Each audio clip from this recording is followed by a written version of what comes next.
day for us today as we mark July 26th, the beginning of the Cuban Revolution.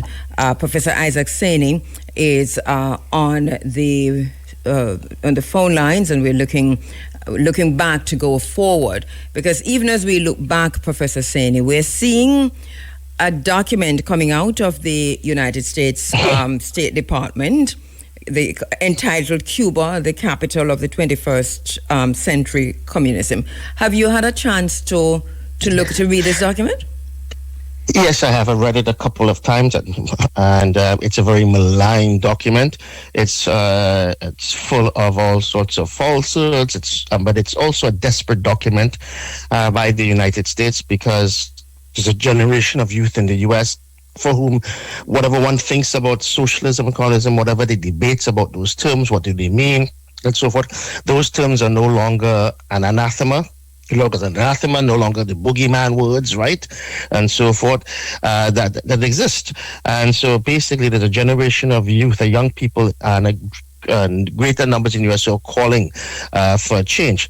And so this document that you mentioned, and it's readily available, just go to the U.S. State Department to document it, accuses Cuba of being behind every kind of movement that has challenged the status quo in the United States since the 1960s, right?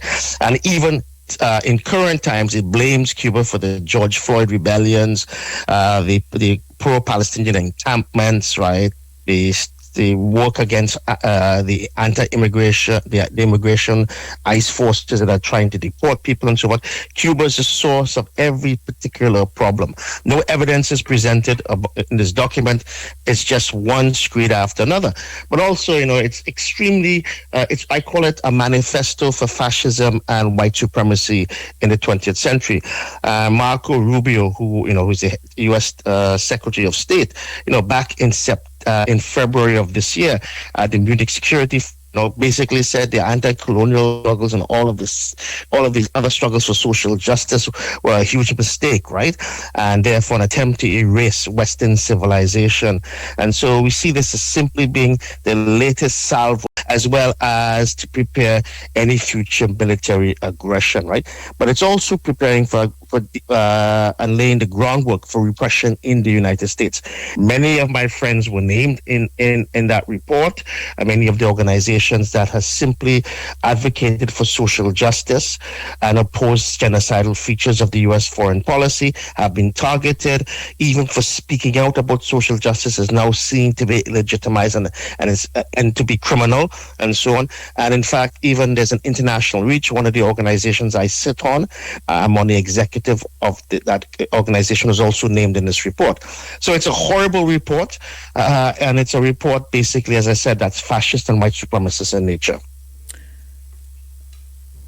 I read the report and thought to myself, but I know a lot of people on some of these organizations that are named here, and I thought, but there's a bigger, a wider picture, and I want you to help us to understand what you think the United States is planning to do with this, because this seems to me also to have the intention of driving fear into those who support Cuba internationally. They spend a good time talking about exporting revolution and Cuba's international networks. Yeah. What's the I think that's exactly. I think the plan is to criminalize anybody who supports Cuba, to criminalize solidarity, right? To criminalize people who believe in a vision of another world. So it's not just about what actions, organizations you're part of. It's also criminalizing your conscience, your right of conscience, and your ideas, right?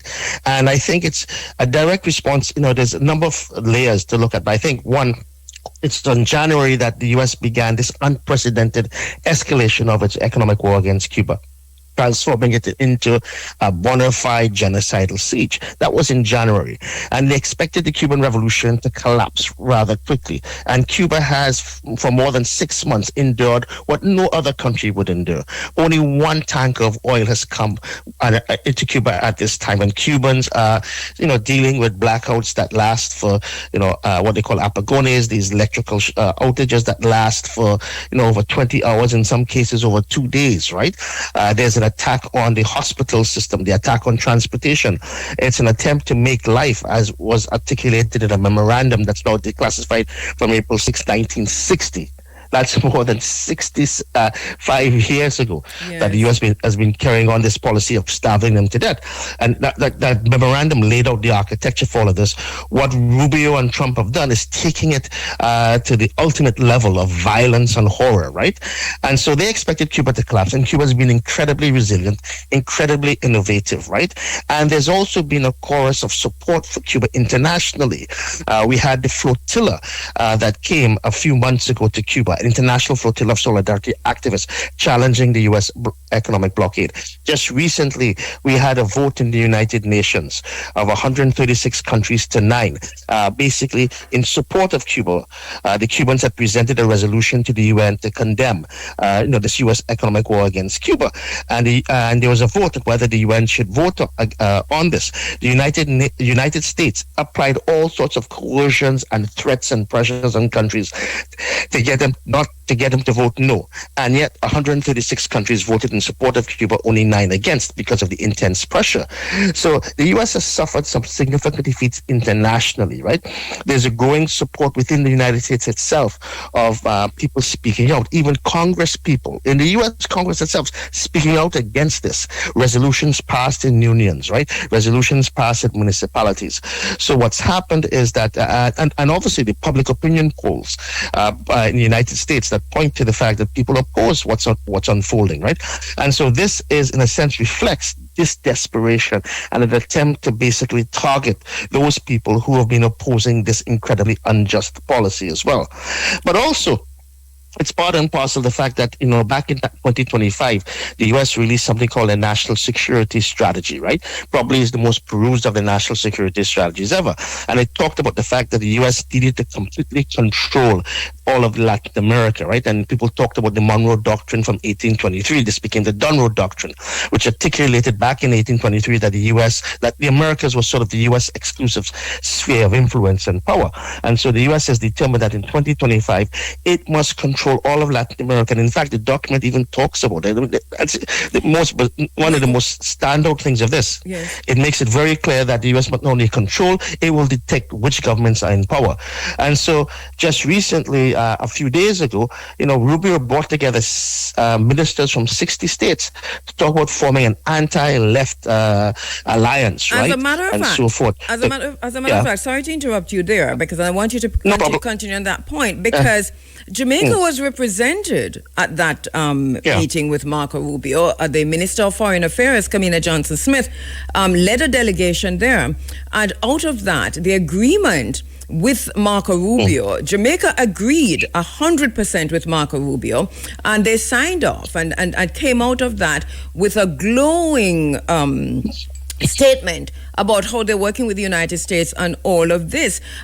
Also, right before that, just a few days before that, the Minister of National Security here on the island, Horace Chang, attended the Defense Ministers meeting in Peru, in Cusco, in Peru, and 33 nations signed off on a very similar document, and then we find this document coming out now, which is the United States Department document. So all of this locked into what they're calling the Shield of the Americas. And this is why this morning we're saying, Professor Saini, this is Cold War III in Caribbean waters. But it seems as if they're ramping this up for military action in which country? Look like they're looking at Cuba. But if you disagree, then what? Well, if you disagree, then you're going to be in their crosshairs. I mean, it's clear. I mean, people often use this analogy with the Cold War. I think it's even worse, right? I think at least there was certain limits that people could not pass, right? Or at least they make it very open in what they're going to do, and this is terrifying. And getting back to Jamaica and the Caribbean, it's, I would argue it's shameless how these countries have betrayed Cuba, how they have betrayed a fellow country, what's part of the Caribbean family, and more importantly, importantly, how they've betrayed and violated the principles of international law and the UN Charter. All we have of countries of the global south, particularly of the Caribbean, right, is, and as weak as it is, are the fundamental principles of international law to defend our interests, right? And now we're reducing ourselves to being satellites of these particular countries and caving in, right? And so, and caving into basically the normalization of what is a genocide that's unfolding against Cuba, waged by the United States. Basically, they're sanctioning that, they're legitimating that. I was in Jamaica. I was at the 50th conference of the Caribbean Studies Association. It was hosted in Kingston, and I remember having a meeting with PJ Patterson, with colleagues of mine, and he pointed out that what's unfolding in Cuba is a slow genocide, right? And he's been a very important voice, talking to diplomats that something must be done, right? Not only to defend Cuba, but also to defend the Caribbean. Defending Cuba is defending Caribbean solidarity, right? And the expulsion of the doctors, right, of that left, right? I mean, it not only is an attack on Cuba, it's an attack on the very patients in these various countries across the Caribbean and across the world that Cuban doctors were providing healthcare that these people would never have access to. But what's emerging with these different meetings that and this alliance and these networks and that Marco Rubio and the Trump regime is creating is reminiscent of Operation Condor, and I encourage listeners to look up Operation Condor. It was an Americas-wide, a continental-wide program of assassinations, of overthrowing of governments, of torture and so forth, that the CIA, together with a lot of military dictatorships and right-wing authoritarian regimes at that time, coordinated in the 70s and the 80s. I mean, some of that actually aiding and abetting, for example, the Guatemala genocide against the Mayan Indians. So we're living in an incredibly dystopian and frightening time. But it's also the bringing together of these people recognizes that, even though we've had a number of right-wing governments that have been elected, that there is a growing dissension, right, and opposition, right, within these particular countries to what's unfolding, right? We witnessed, for example, that Milei, who is extremely right-wing, right, okay, in Argentina, in fact, an ally of Trump, anywhere from $80 billion and perhaps even more has been given to Milei. They have bailed out his economy. Several general strikes have emerged, right? Okay. We see what happened in Bolivia, right? With which people haven't really reported on in the so-called mainstream media of the strikes and so forth. So they know that in a sense that basically speaking, all it takes, right, is for one or two factors to emerge and so forth, and there could be an incredible uprising of peoples, right? I don't want to be romanticize the situation. Oh no! Yeah. But this is the this is the situation that's emerged. Yeah, this is the situation that's emerged, right? It's incredibly dangerous. You see the kind of repression. I mean, just recently in Texas, right? People who had opposed these ICE forces in the U.S. that are going around deporting people like fascist stormtroopers and so forth. You had people who oppose us just got these horrendous sentences, right? And I'd like to go back, if people remember, just a couple of years ago, I don't know if people are familiar with the Uhuru movement, or the All-African, African People's Socialist Parties led by Omali Yeshitali, right? As a matter of fact, hold that thought. Our brother Omali Yeshitali has been with us in Jamaica many times. He's been a guest of ours for our Marcus Garvey event and so on. And so I want to come back to have you finish that thought, but let me take a break and come back with that. Sene is online. We're talking about Cuba this morning, of course, on this very, very important day, Sunday, July 26, 2026, 73 years since the start of the Cuban Revolution as it became known, led by Fidel Castro, Che Guevara, and the entire team of warriors and revolutionaries, some of whom ended up going into the continent of Africa, going into Tanzania, launching attacks against Mobutu Sese Seko in the Congo, going into Algeria. We're talking about Angola, South Africa. There's just so much there to unpack Cuba's legacy on the continent of Africa. Professor Sene, just before we went to the break, you were talking to us about our beloved brother Omali Yeshitela and the Uhuru movement. So let's pick up from there.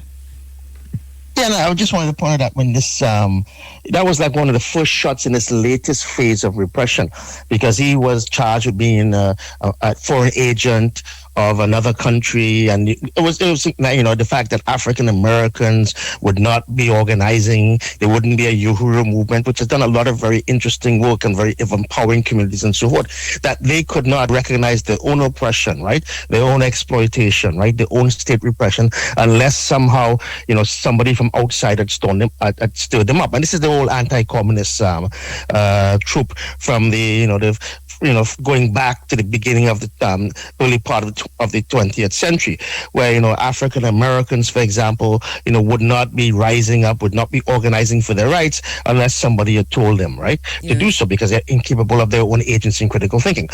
I remember saying to people, at that time, this was an opening shot, and that people should rally around them. Whatever one's position on the particular politics of the Uhuru movement or the All African People's Revolution, Socialist Party, the African People's Socialist Party, and so forth. And I've met and had various discussions with Brother O'Malley. I think he's incredibly insightful, right? Yes. I said you had to stand with him. This was part of the beginning of state repression, right? Yes, and we see it now escalating, right? And of course, I always pointed out that when people talk about the rise of fascism in the United States, they talk like African Americans have lived under fascism and terror, right? From almost the very beginning of the colonization, right? And so forth. So anyway, so that was, and African Americans tend to be sort of, and African, the canary in the so-called mine, to use that old cliche, right? So we see this repression unfolding, and we see increasingly with the austerity in the United States, the neoliberalism, the incredible shall we say, increase in military spending can only be done at the cost of cutting all sorts of social programs. And we see it unfolding in the United States. And that is creating a basis for resistance. And with, whatever people may think of Mandanis was elected in New York, whether is he a real socialist or not a real socialist, people on the left debate this. The point is that the word socialism is no longer a word that is supposed to be hidden away. People are these ideas of a society in which the wealth should benefit the people are becoming common currency. And so I think this whole document, this whole thing that has been happening, these meetings that Rubio has been having, the final publication of his document, and we could go on and so forth, are part and parcel recognizing that there is a growing group of people in the United States who wants the United States to be very different, whatever the impact of MAGA and the constituency that Trump is speaking to. And also that Latin America, this right-wing hold on Latin America, these governments, is not, I would argue, as firm as they like to believe. Yes. One of the things I want to bring in, especially because it has particular significance to Jamaica and other Caribbean countries, Latin America, continental Africa, we're talking about tricontinental, if you will, is China. Yeah. China in Jamaica, China in Latin America, China in these waters. Because the document we spoke about earlier has also linked the China, 3 China-linked spy states.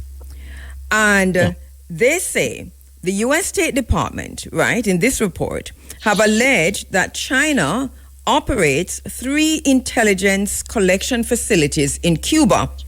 Russia, it says, operates 2, with some facilities reportedly managed jointly with Cuban authorities. The report also described them as among Beijing's and Moscow's most important overseas listening post.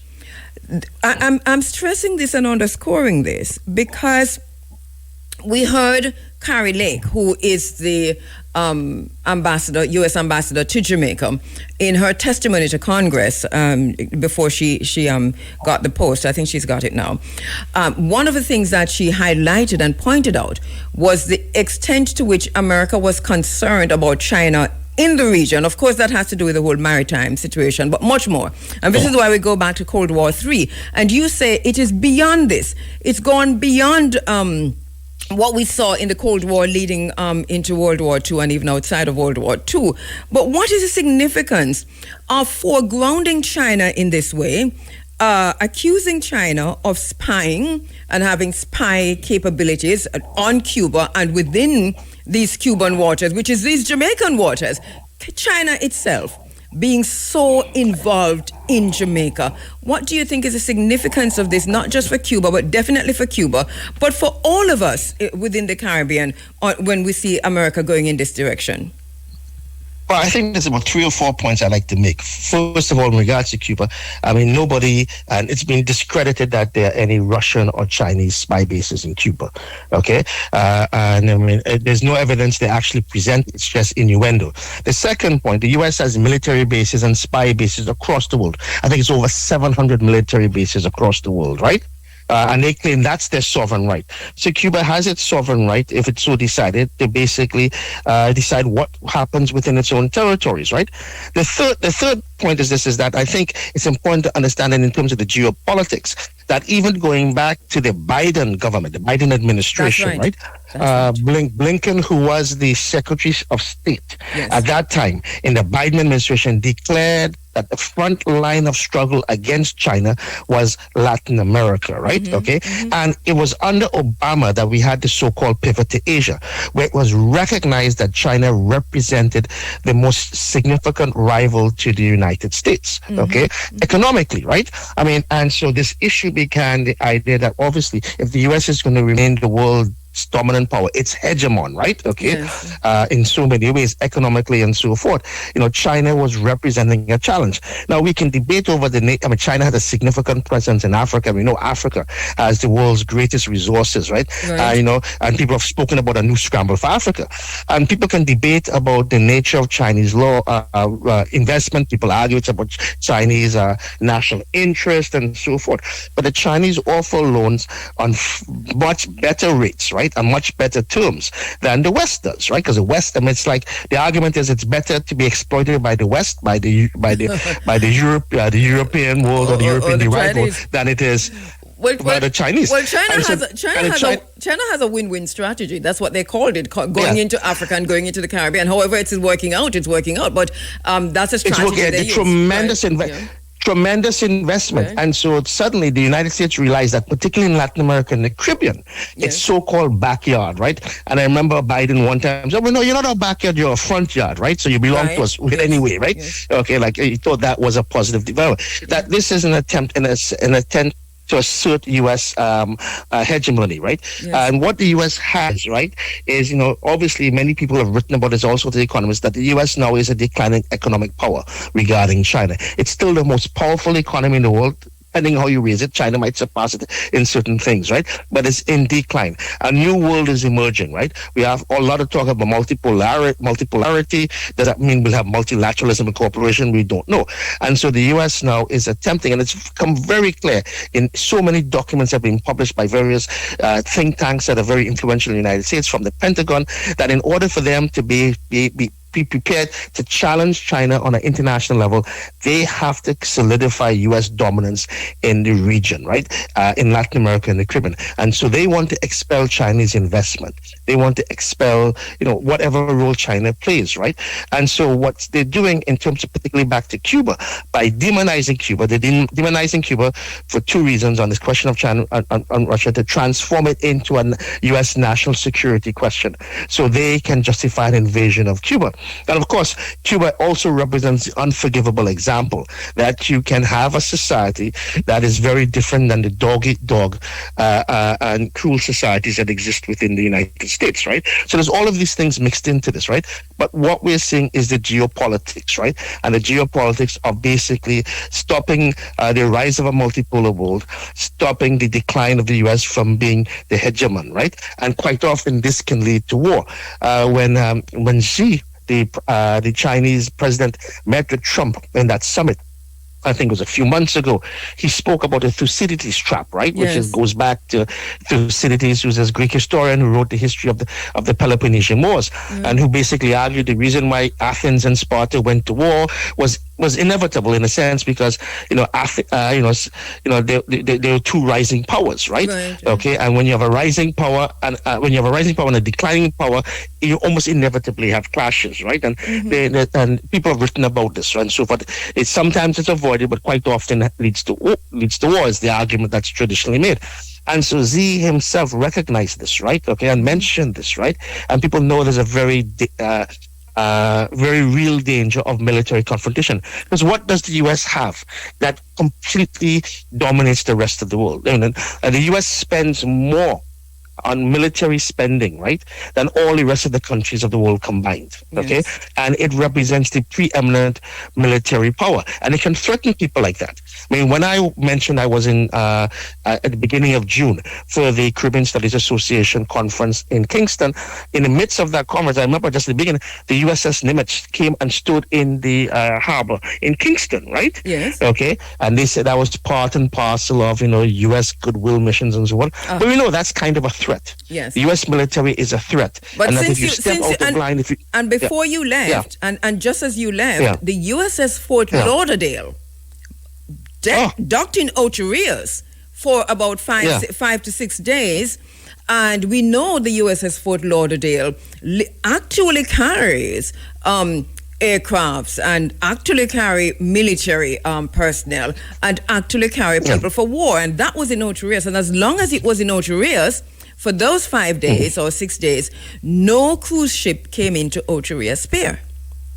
And this is what I want, just so you understand what has been happening. But let me interrupt you. Sorry, let me take a quick break. This one is very quick. Safe, reliable, great value. Always buy from an authorized IGL dealer. The time by IGL is 7:47. Professor Isaac Saini, so we're talking about threats, we're talking about a ramping up of the rhetoric, we're talking about a signing of 33 countries in Latin America and the Caribbean, signing a security document within the Shield of the Americas. We're talking about one that's coming out of the Washington, D.C., where Jamaica, Trinidad, the Dominican Republic, Guyana, and all of those were represented. That's also signed. But there's a whole lot of secrecy behind this. We do not know what was signed out of Peru, Cusco, Peru. We do not know what came out of Washington. We just heard, a lot of gab, but not there is not a nilch about what happened in Peru with these 33 countries. And then we have all of these documents. We have Executive Order 14404,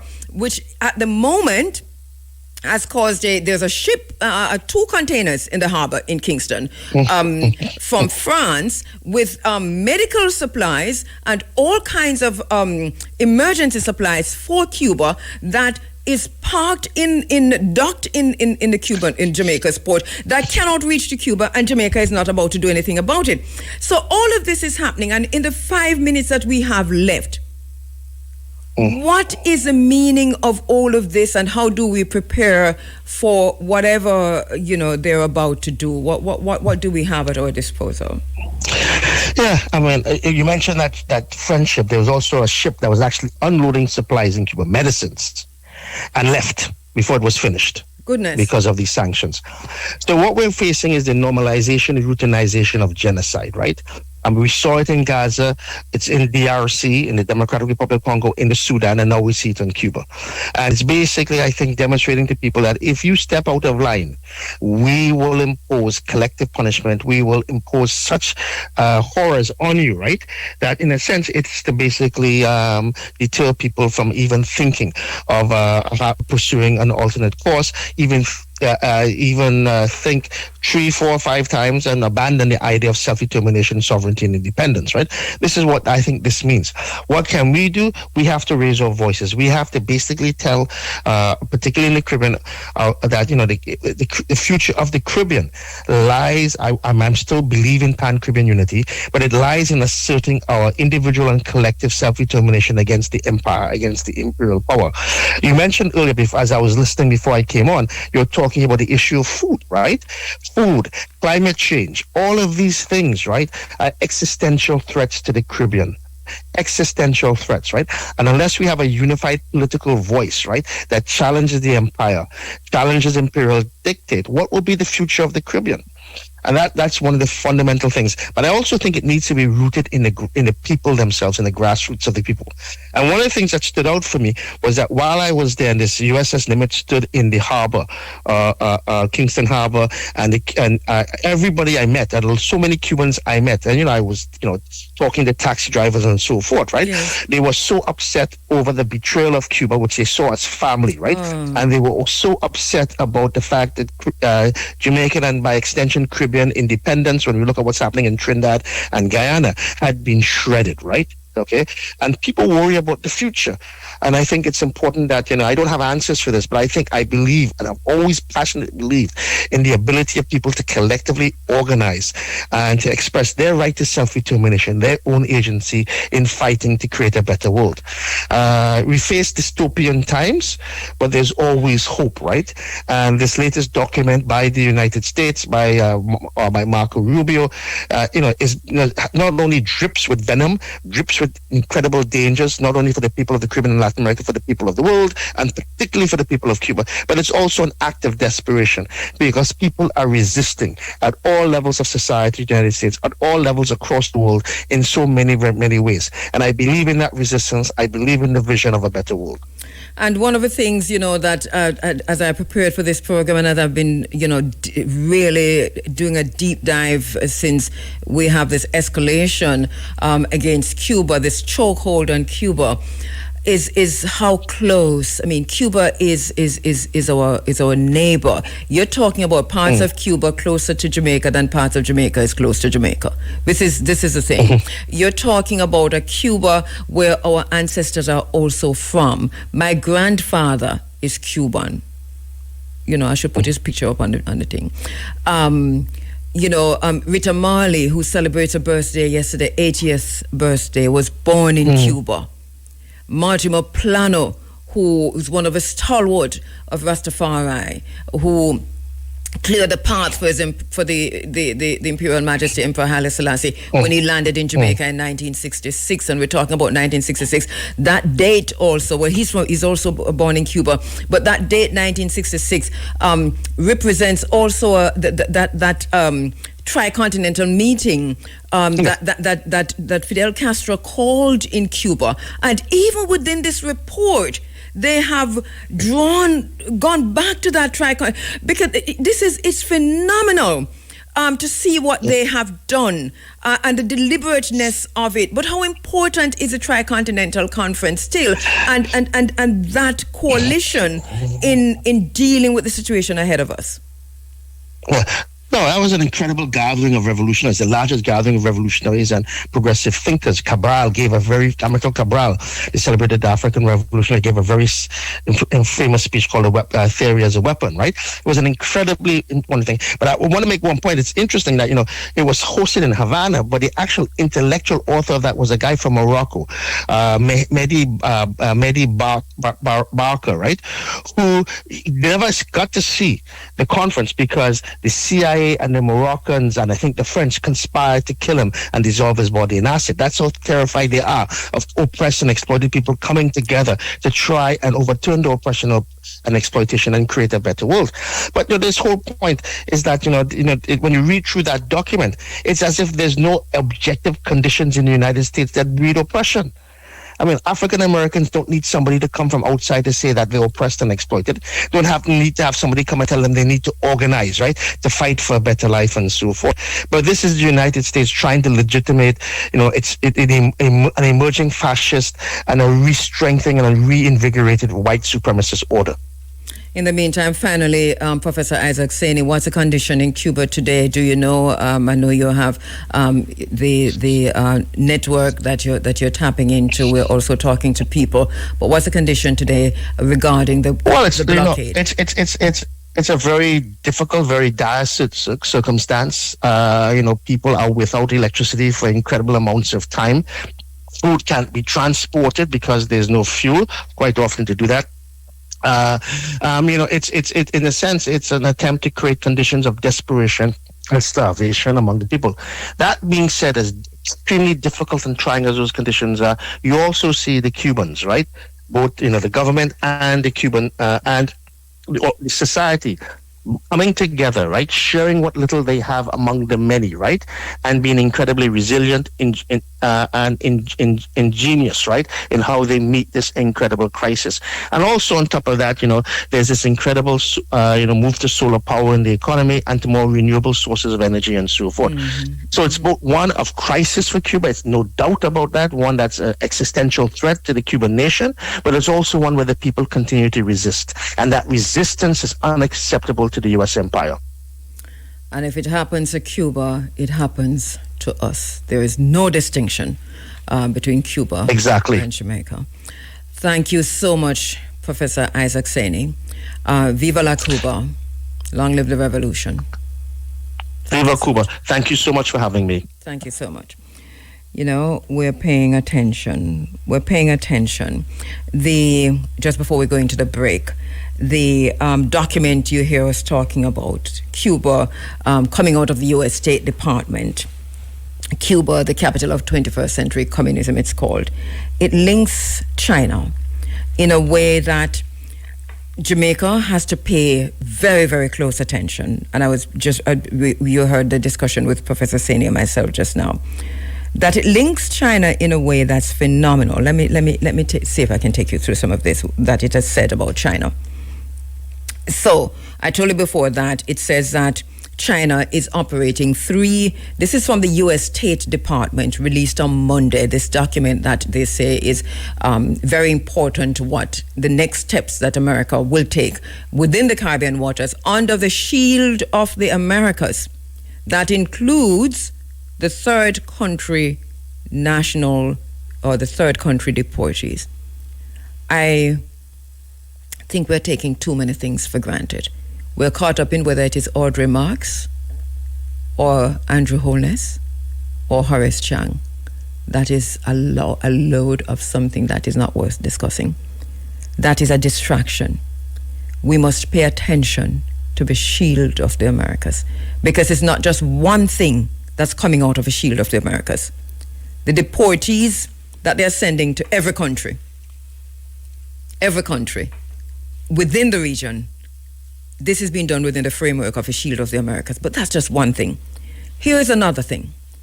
So this document has come out of the U.S. State Department.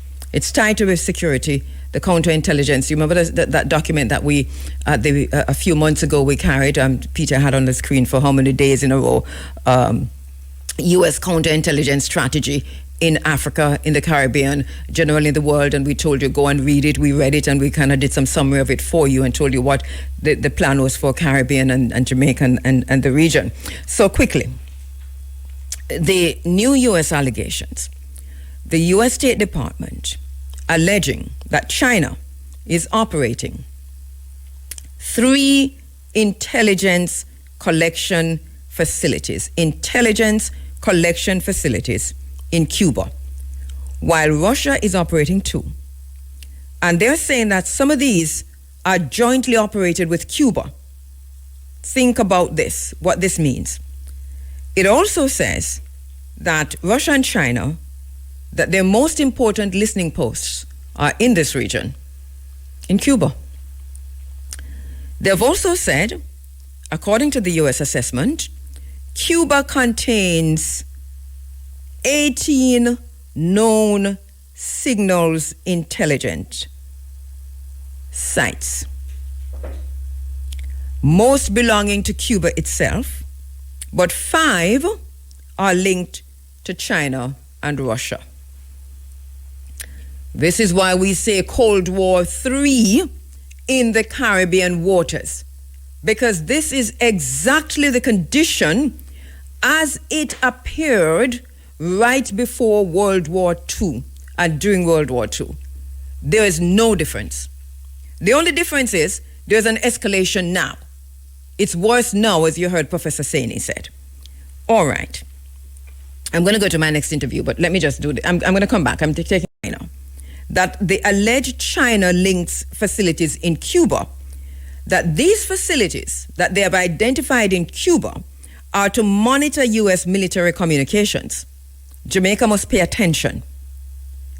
Jamaicans must pay attention, because China is a partner or a strategic partner, or China could be a competitor, however we look at it. This is a situation ongoing right now in the United States. This is what they have said about China in Cuba, that China is monitoring U.S. military communications from Cuba, that they are collecting electronic intelligence from Cuba, that they are observing military movements and exercises from Cuba, that they are monitoring U.S. space launches and strategic installations in southern United States from Cuba. One of the reasons why I'm stressing this so much is that Cuba, and if you stand up someplace in a Jamaica and stretch out your hand, you're touching Cuba. And China also is strategically in Jamaica. And if America thinks China is doing this from Cuba, why doesn't America think that China is doing this from Jamaica? And if America thinks this, then what is the result? What are the consequences if Jamaica says that we will not support you in Jamaican waters in your blockade of Cuba? The U.S. has also said that Cuba's strategic location, which is only about 90 miles from Florida, listen to this, the document released by the United States State Department, entitled Cuba 21st Century Capital of Communism, and why they're doing what they're doing to Cuba. Cuba's strategic location, approximately 90 miles from Florida. Sounds familiar? Give these facilities a significant strategic advantage for monitoring U.S. military and government activities. And the report also goes on to say this geographic position makes Cuba an ideal intelligence platform for China and Russia.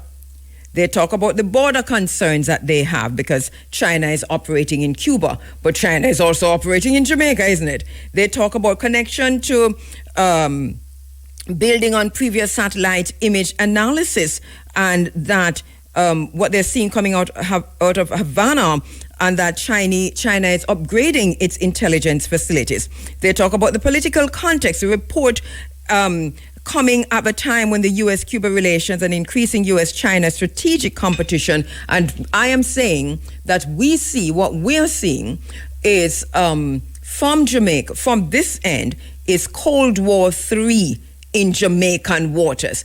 All of these areas that we're here talking about. Kamina Johnson-Smith, the Minister of Foreign Affairs, was in Washington, D.C. a few days ago. At this meeting, where Marco Rubio, this document came out of that meeting, where Marco Rubio, and last week we played Peter Miller, talking about left-wing domestic terrorism. We had the mayor of Lauderhill saying how serious this was, right? Kamina Johnson-Smith, the Minister of Foreign Affairs, was there. A Jamaican delegation was there. A document was signed by the minister, by Jamaica, and we have a lot of reporting on it, but not in the way that we expect.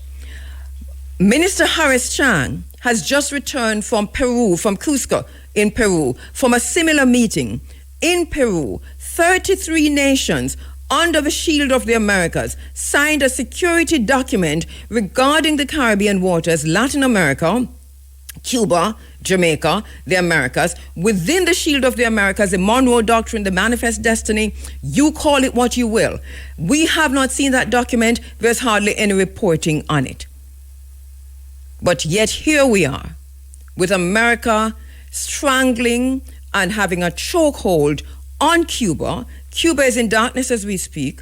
Cuba is being starved as we speak. Mothers are dying in childbirth. Premature babies are being born and there are no incubators because there's no electricity. Garbage is piling up to people's knees. Maggots going into people's houses. The reports are there. Cuba is a genocide. You heard Professor Isaac saying P.J. Patterson said to him that this is a slow genocide. It's happening just 2 minutes away from us. Everything that they have said of Cuba and China and Cuba, they can say of Jamaica. And yet here we are being unable to do anything about it, or unwilling. Because if we take a stand, then what does that mean? Let me go to my my next very special guest online, and this is really a terrible segue, but we are celebrating emancipation in Jamaica.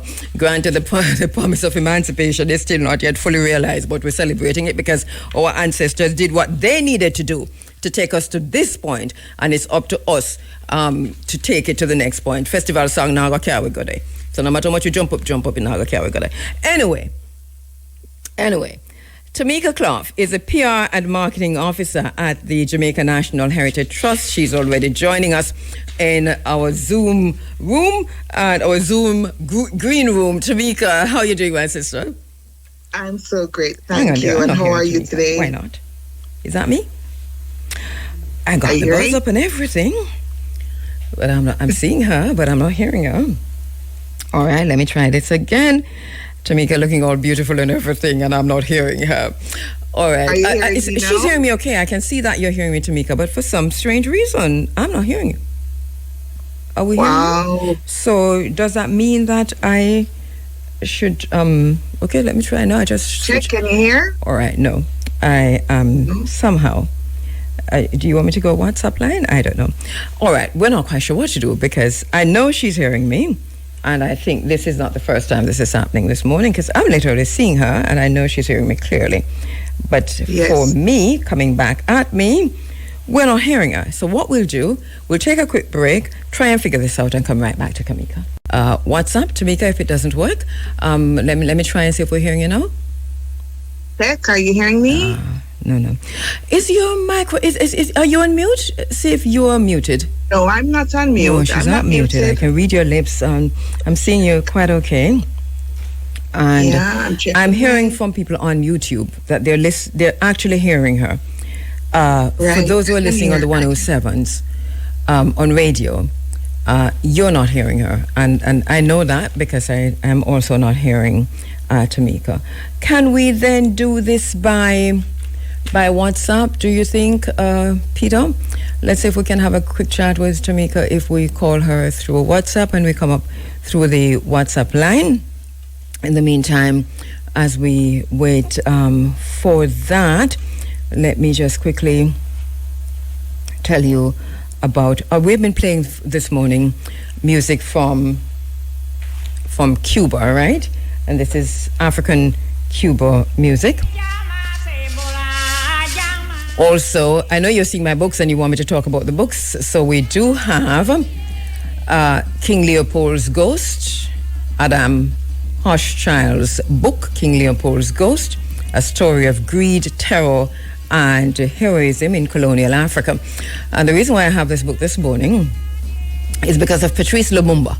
And if we talk about Cuba, we must talk about Lumumba because Fidel Castro and the Che Guevara and the team, Moya and Tatu. And remember, Tatu was Che Guevara. Che Guevara went into Tanzania under the name Tatu. It's interesting because that's my grandfather's name, Tatu. And so he went in as Tatu, and that was because he was in disguise. So he had shaved and he was in disguise and he was unrecognizable. This is how the revolution was fought. We also have Visions of Freedom,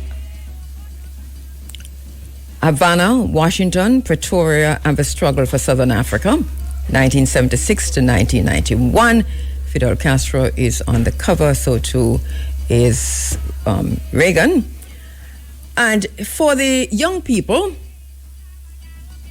Lest You Forget, a study and revision guide for CXC Caribbean History, the United States in the Caribbean by Doris Hamilton Willey. And there's a whole chapter there on Cuba. It's a text that my daughter actually used in high school. The United States and Cuba, 1898 to 1962. It talks about the Spanish-American War. It talks about the Platt Amendment, reasons for the Platt Amendment.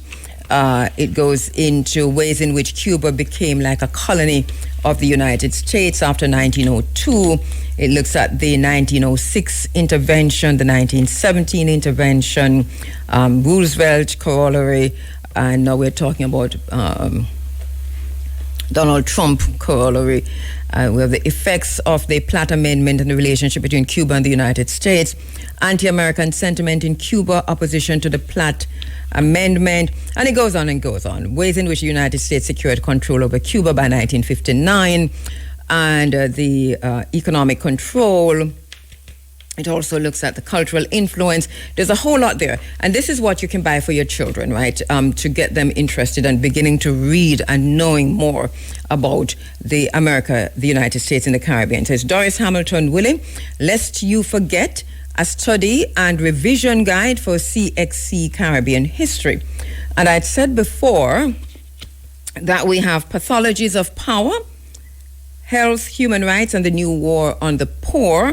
And this is by Paul Farmer.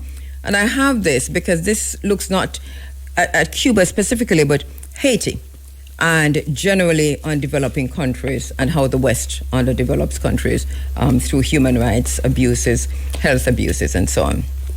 I also have from Professor Horace Campbell's, and we talk about this book all the time in this space from Professor Horace Campbell, Global NATO and the Catastrophic Failure in Libya.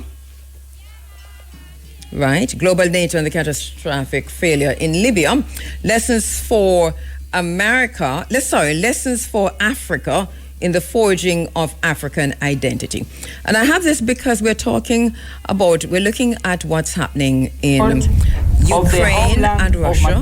We're looking at West Asia. If it were not for the people of Cuba, if it were not for the readiness, that Strait close, the Strait of Hormuz, the escalation of war, the Yemen. I don't like to say Houthis now. We shouldn't say Houthis because that is kind of a derogatory name, we're being told. But that war, Yemen has joined the war, and so Saudi Arabia has been dragged into in a more active way, because these people have always been involved. It's just that they're now dragged into this in more active ways. And so we have many more countries, we talked about it last week, in the war now than we had just a few months ago. And this is why we're saying we're in World War III. So we have that happening on that side. Africa is also caught in this, because if you go back to your maps, right, and go back to your maps and look at that land that is Saudi Arabia, Yemen, and look at that curve that comes down, right? And the Gulf of Aden, and right where you have Ethiopia, because if you're looking now at Africa, because they're touching on Djibouti, I'm not looking at the map, I'm talking from my head. Goodness. All right, so you're looking at Djibouti, you're looking at Ethiopia, and you're going up to Egypt and so on. So that so there's a large swathe of northern Africa and eastern Africa and the Horn of Africa, Somalia and so on, that are literally caught, Djibouti and all of them, literally caught in that war. And that is geopolitics now we're looking at. So this is why I've bought this book and reminding you, because we read this before in the Running African Book Club, Global NATO and the Catastrophic Failure in Libya. Remember that what they did in Libya is part of what is eating them now, because as you heard from the title of the book, the catastrophic failure in Libya. Libya, of course, totally destroyed. We're not ignoring that, but that is the situation now. And of course, I told you before, I have Fidel Castro's speech in book form, right, in a case. History Will Absolve Me. So this is the entire book, History Will Absolve Me, Fidel Castro. So those are some books that you can get, that you can share with your family as you read along. As we talk about Cuba, and I mentioned earlier, Nana Rita Marley. Nana Rita Marley celebrated 80 years yesterday, and so we congratulate her on 80 and to say we wish you many, many, many, many, many more. Commitment of the people of Cuba such a beautiful spirit, such a beautiful soul, and a mother to so many of us. My friend, my friend Dawn Eaton is not in England. She's in, she's in Jamaica. Dawn, you do have a transistor radio. She has a transistor. She says, when I'm in Jamaica, I listen to KABU on the transistor radio. And to make it more important, she has sent me a copy of the radio. So thank you. I didn't know you still have one. All right, there you go. K.Ezekiel, I'm seeing you online. He says, Grand Rising KABU. We continue to participate in our own destruction. That's a shield of the Americas. Yes, my brother, that is exactly what it is. Andrew Lumsden, thank you, Andrew. Andrew, I'm way behind. He says, truth is the first casualty, especially in the tiki-taki attention span. It's an information age. He talks about the story is everything, and who has the best story wins. Can America convince enough Jamaicans that Cuban doctors and nurses are tools of the administration? Can they convince Gen Z Green voters that their solar panels are being made by enslaved Muslims with coal power? Not to mention what we're seeing in some other places. And Andrew, you are so right. Because, and this is why we go back to Mwalimu Marcus Mosiah Garvey when he talks about the need for propaganda, because people think propaganda is always negative.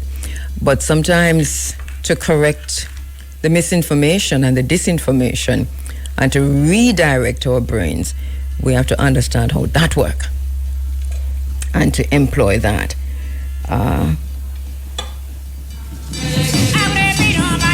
All right, so let me see if I can. There's a whole lot more there. Okay, what do we do? Can we get her on? Can we do WhatsApp? We can call her on WhatsApp and then do what we do with Professor Isaac Saini.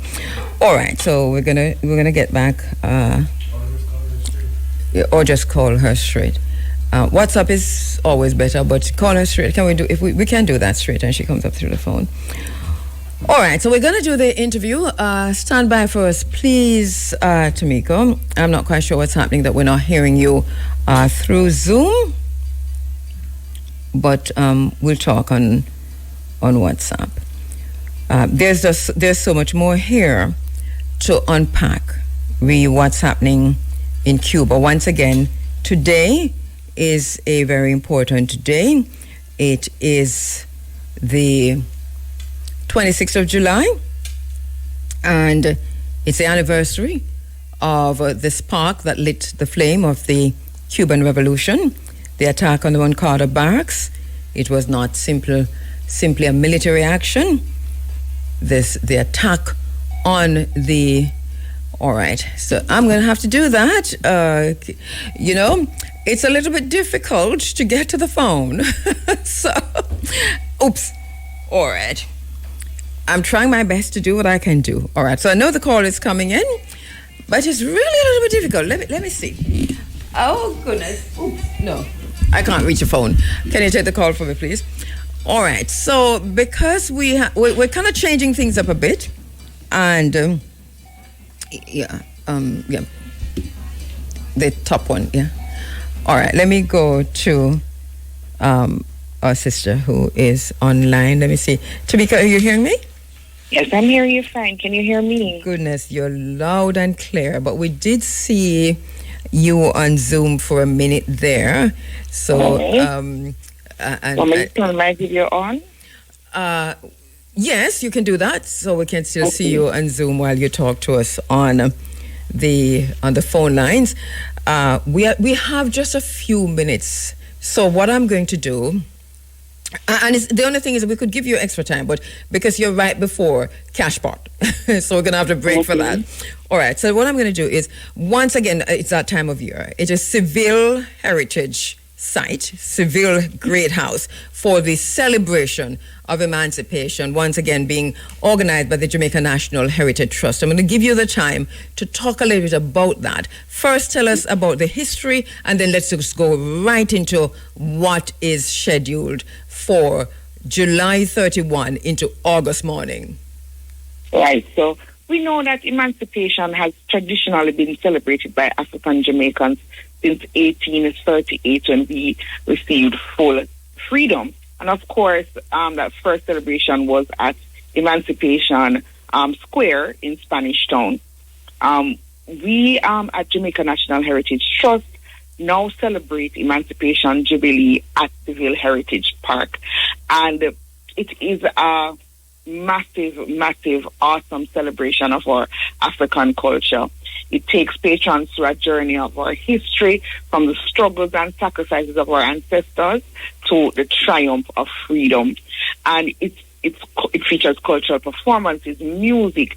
It's a culinary delight. It's traditional cuisine, storytelling, drumming, and of course there's a symbolic reading of the Emancipation Proclamation at midnight, when we reflect on the significance of August 1st, and which was when, of course, as I said, full freedom was granted to the formerly enslaved Africans in Jamaica. And that's pretty much what it is. Yeah, Sorry, and this year, and what will this year look like? Because every year it's a treat. There's so many different elements to this celebration every single year. So what will this year look like? All right. So, of course, as I said, people come back year after year, and we'll have the traditional things in place, right? We have our free chocolate tea all night. This year, our lineup is exceptional. We are having, of course, Mr. Marcia Griffiths there. Yes, big We're deal. having Warrior King. We have the gospel performances in Sister Pat, and this year we have Prodigal Son. We also have, in addition to that, our cultural performances, which is really great. You know, this year that we've seen a real attention to our cultural music being behind the Hill and Gully reading. But of course, we typically and traditionally have cultural performances at Emancipation Jubilee. We have Aquaba drummers. There's John Kuno on display, and there's of course the Kumina groups who also perform. I think you just kind of run past that, but you mentioned the Hill and Gully rhythm, and I'm sure that is taking it forward and Sankofa-ing to what the whole rhythm is about. So, what will that segment look like? What's going to be included there? Well, right now, I really do not have that information. Oh, you know what? Tell me as usual, Tamika. Always something you're hiding. well, no, come and see. Come and see. We want patrons to be surprised. We want them to be entertained completely. So we're inviting everybody to come out. Of course, the event is free, and that's important for me to emphasize that. The event is a free event. However, we do ask that persons come and get their tickets. They can get those at Seville Heritage Park, or they can get them at 79 Duke Street, which is the Jamaica National Heritage Trust headquarters house. Right. Because so we want persons to come get their tickets. Let's just underscore that again, because even though it is free, once you can get tickets in advance, because you need tickets to enter. Right. So you can get those tickets in advance, which is free. Just go collect them at the Jamaica National Heritage Trust, or at Seville. Go ahead. Or at Seville? Yes. Okay. At headquarters house, 79 Duke Street, or at Seville. So the tickets allow us to kind of do some level of crowd control. Yes. And it helps us to actually be able to quantify how many people enter the venue, because of course, you know, there are protocols that are concerned with that as well. And usually on the ground, of course, you mentioned the chocolate tea first. You know, that's a big deal every year. But for those persons who have never been, food is also a highlight of the event. Definitely. And we're looking so the chocolate tea again is free all night, and we of course the show time is at 8 o'clock, but gates open at 6 o'clock on July 31st, and they and with the program runs, you can be at our venue right until 6 o'clock a.m. on August morning. And the entire time there's free chocolate tea. However, you do have to have your enamel mug. So you can't get it in a plastic cup. No, can a plastic cup and think you're getting no chocolate tea in it. You have to have enamel mug. I top say enamel. Enamel. It's not enamel, you know, it's enamel. You're so correct. Enamel mug. You have to carry your enamel mug. Enamel mug. Right. Enamel mug. And then you can enjoy chocolate tea all night. Yeah, it's a big deal. So much happens on the stage too, you know. The entire evening from you go early and go through gate. I mean, there's just so much there, and it's not just we talk about also we talk food, but there's also art and craft and clothing and the whole situation. It's a marketplace literally that's buzzing with activities. Right. Yeah. So Emancipation Jubilee is everything Jamaican. So, we celebrate and we honor our artisans who have a whole craft village that is on spot. And of course, we have our culinary village or our food court where we celebrate our traditional foods, right? So persons can come. Of course, there is jerk chicken. Of course, there's jerk pork. Of course, there is tukuno. Of course, there is all the foods that you would traditionally consume, the coconut drops. So from our sweet to our savory meals. I'm going to cut you off on the food. You're just making us hungry. Thank you so much. And I will see you on July 31 into August morning. Thank you so much, my sister Tamika. And thank you too so much for having me. PR and Marketing at Jamaica National Officer at the Jamaica National Heritage Trust, and it's July 31 into August morning, which is end of this week. Remember, occupation been fully realized, and if the answer is no, then what is independence? And so we're looking at this because they tell us that 1834 emancipation completed in 1838 and independence arrived on August 6. What our ancestors did to take us to 1834 is what they could do, and it's a whole lot, which was to free us from chattel slavery. It's our time to free ourselves from mental slavery, the colonized mind, the ongoing colonization of ourselves, our spaces, our curriculum, our education, our music, our dance, our speech, our tongue. But and I've said this in this space many times, and I'm saying it again, that with all that we're going through, our lived reality suggests that the promise of emancipation remains unfinished. Emancipation was won by resistance, African resistance. Our ancestors resisted. It wasn't a gift from the British. It wasn't a gift from any British king, queen, abolitionist, or any of them. It was earned through hard resistance, struggle, fight, war by enslaved men and women. Our ancestors did that. Chief Tetchi, Queen Nanny, and in between, Sam Sharp, and all those who fought in the 1834-1838 Emancipation Wars. But so many in between. And for them, yes, part of the struggle was to end slavery. But a bigger part of that was how we restore our humanity, our dignity. So as we go into Emancipation Day, August 1, and there will be a big celebration, there will be a massive celebration for Independence Day, because Emancipation Day isn't even recognized. We still don't even understand what that means. But what is freedom without economic power?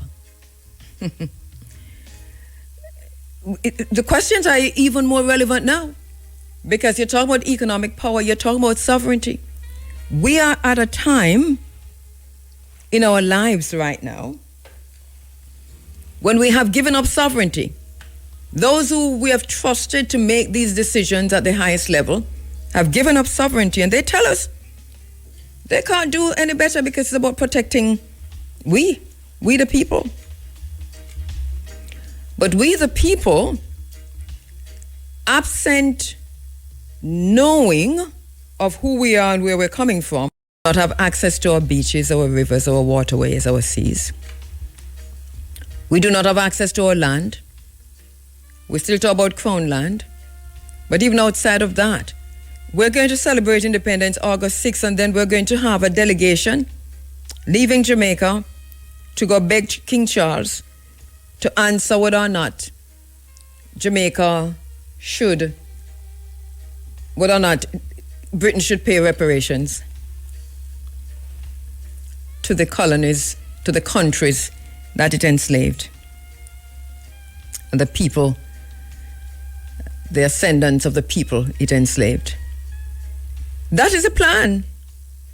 It's a terrible plan. It's a plan that is rooted in colonial thinking. It's a plan that is rooted in the enslaved mind. It's a plan that is rooted in the mind that is not conscious.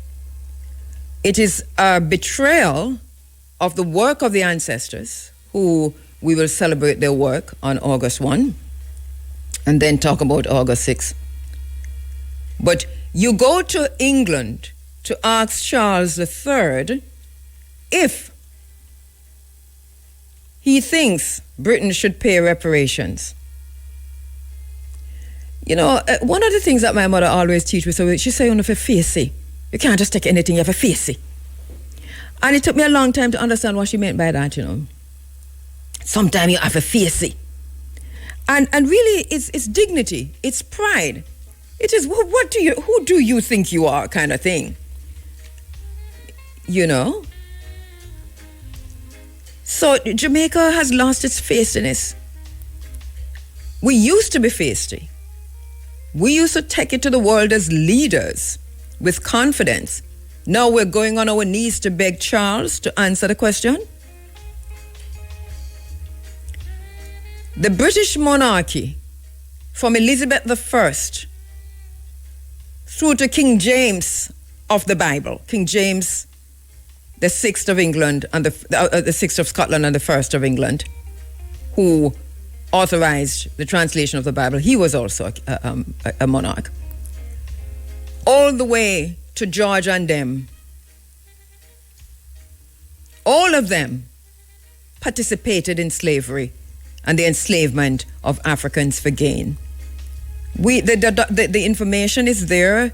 It's overwhelming. They have it. They made it. They wrote about it. That we are operating in, we're fooling ourselves, is a phantom of liberty.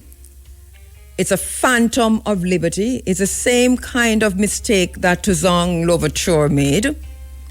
The phantom of liberty. They fought so hard for independence for Haiti, for emancipation for Haiti.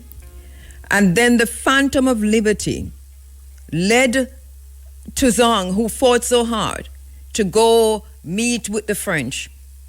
He died in France jail because they would not forgive him. How dare he and the others fight for independence and liberty. So when there is a phantom of freedom and the phantom of liberty and the delusion of independence, that's when you go on your knees to the enslaver, to the descendant of the enslaver, to the holder of the memory and the legacies of slavery. Because the British monarchy sits today still on the legacies of slavery. We don't need to ask them any questions. They all know. Enough work has been done. And we ask the question again, who's paying for the delegation that would help, that is about to go to Britain to meet with Charles to beg him to answer whether or not we need reparations? It is a fallacy. It is foolishness. And I'll tell you something about it, you know. It is deliberate because Jamaica should be talking about constitutional reform. Jamaica should be talking about getting rid of the monarchy as a head of state of Jamaica, like Barbados did, and then talk about answer the question. But Jamaica, they're doing a smoke and mirror 3-card game, twist up with head, twist with mind kind of situation. And it is egregious. It is wickedness. It is cruelty on those of us, on our ancestors who fought so hard for freedom. The everybody on that delegation should be taught African history and the history of Britain in slavery and the enslavement and the fight for emancipation before they leave. It is wickedness. It is because Jamaica has no intention of getting involved again in another discussion on constitutional reform and also of getting rid of the monarchy as head of state. And they must come out this independence holiday and this emancipation. I want to hear Andrew Holness on not just say it, but to do it, to say, immediately we return now to constitutional reform. Immediately do the referendum if you need to do the referendum. We will take it from there, sir. Do the referendum if that's what it takes. Let's go referendum if that it all take. People are saying no referendum because Jamaican people are going to vote against it. Well, make we see. Do the referendum. But why are you, instead of getting rid of the monarchy, no have no shame. No have no shame. Do you know there are some personality types that are unable to feel shame or embarrassment? There is a name for those kinds of people. Because how dare you, instead of getting rid of those who enslaved us, go back and read about what that slavery meant. There was a man on this island who was an enslaver, a British enslaver, named Thomas Tisrode. His diary has been, published. What's his name again? Or historian who wrote, who did the research and published the Thomas Tisrode diaries about what he did in Westmoreland. He had a plantation in Westmoreland. How he enslaved thousands of people, and what he did with FIBA. How he gave them gonorrhea and syphilis and all kinds of diseases and watched them die from it. How when our ancestors ran away from the plantations, how when they catch them, and they would be returned by some people, some of our own, because he write that in his diary, who came back who, and who sit down and have tea with him. It's all written in his diary. And he would cause one enslaved African to defecate in the mouth of another enslaved African, and then to wire it shut. This is what our ancestors endured, and still they fought and achieved freedom. And they never asked nobody, do you think you owe me? Sam Sharp never asked no question like that. He walked all the way to Retrieve and then back and then some. When the fires were lit from Catadupa, our ancestors knew why, when they saw the flames, what they needed to do. And you, who we put in charge, because we put you in charge, and I don't mean to vote for nobody, but we put you in charge, and here you are, now ready to go on your knees to England to beg Charles to answer a question about whether or not he should pay reparations. What kind of foolishness is that? It's an insult. It's an insult to the people of Jamaica. It's an insult. But once again, you do that because you have no idea. You cannot feel shame nor embarrassment, and that is where that is coming from. I could not do that. How do you just come like a woman who is raped, who go back, go ask the rapist, can you say whether or not you owe me an apology and you owe to pay me because you've raped me so badly? That's exactly what is happening here. That is exactly what is happening. And Jamaican people, I do not know what has happened to us with some eating. It's either in the water or in the air or in the food we're eating. But the revolutionary spirit we have lost. I don't know what has happened to us.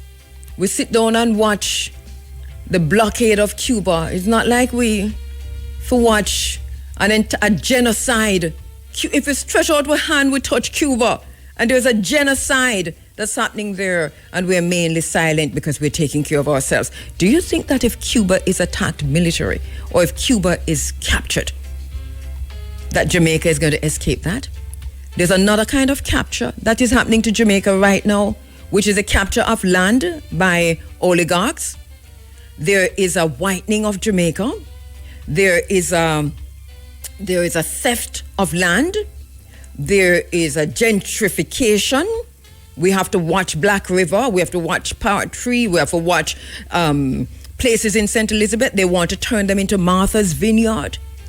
It's the very same thing happened under Batista that they're about to bring into Jamaica, that they are bringing into Jamaica. They have denied Jamaicans access to land, access to sea, access to river, access to water at a time when water is now a commodity that is scarce. Jamaican people can't go to the river go wash clothes anymore because the river them take them away. It's not that the river them dry up, They have at the head, them own the head of the rivers, them change the course of the river, and them having them running villas. And I tell you how the villa is on the river. And you down the bottom who usually go wash clothes on the river, you don't have no water until it says climate change. But if you follow the river course, you'll see where it goes. They have sold the fresh water, them thief the salt water. There's no access to the beach, no access to the river, no access to nothing, land. And then it's patronage now, them patronizing us, patriarchal kind of patronage, where then give you a piece of a house right here, so, and they build a house, and you're so glad you're in such deep filth and such deep despair that the little thing with them hand give you like to them are your pooper. You're so happy for it that you're going around talking about whether it is 1 p.m. or 1 market Jeep on the app. What kind of foolishness is that? What are we building here? What is the plan? Where do we go from here is a question.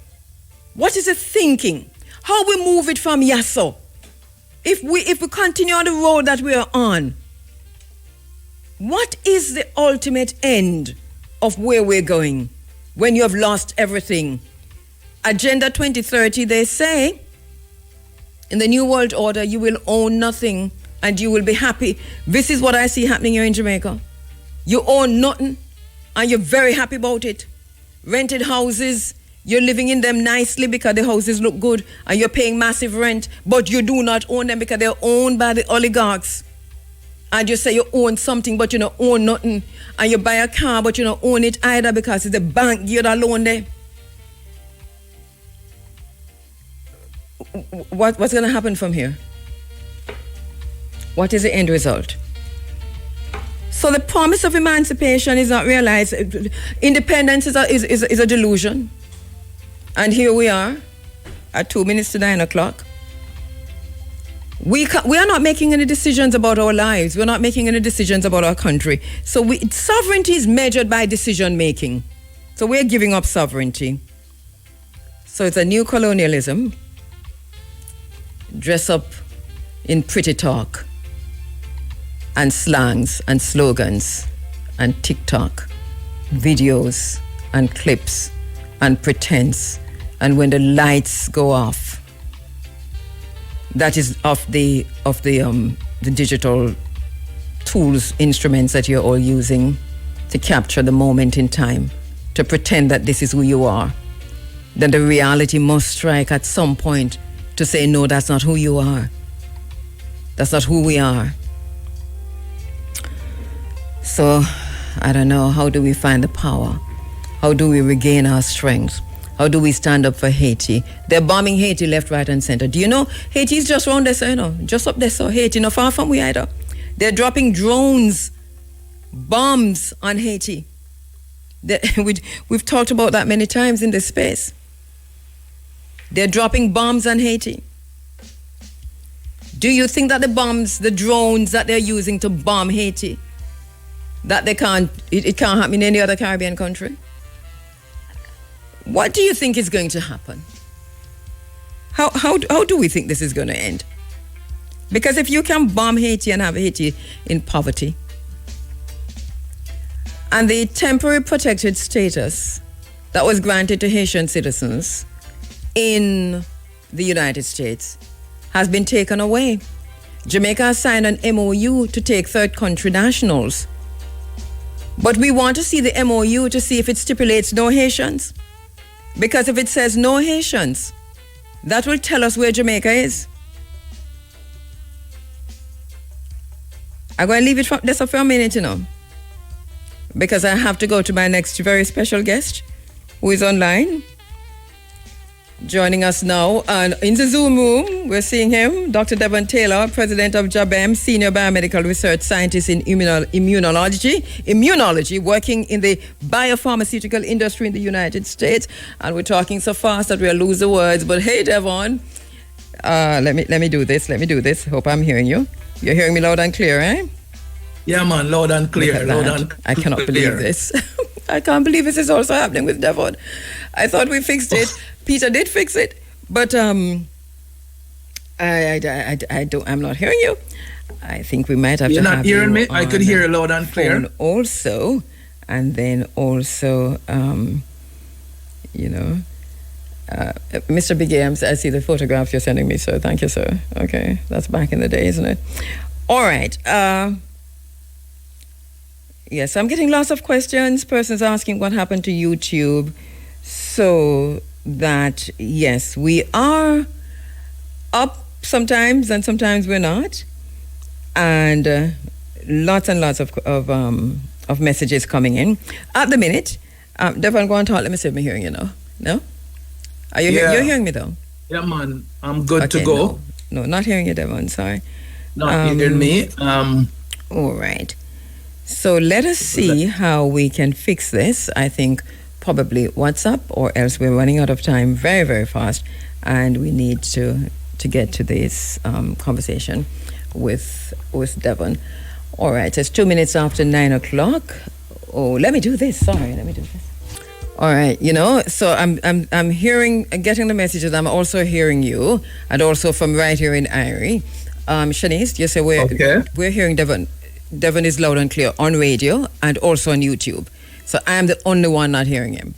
This is like really crazy.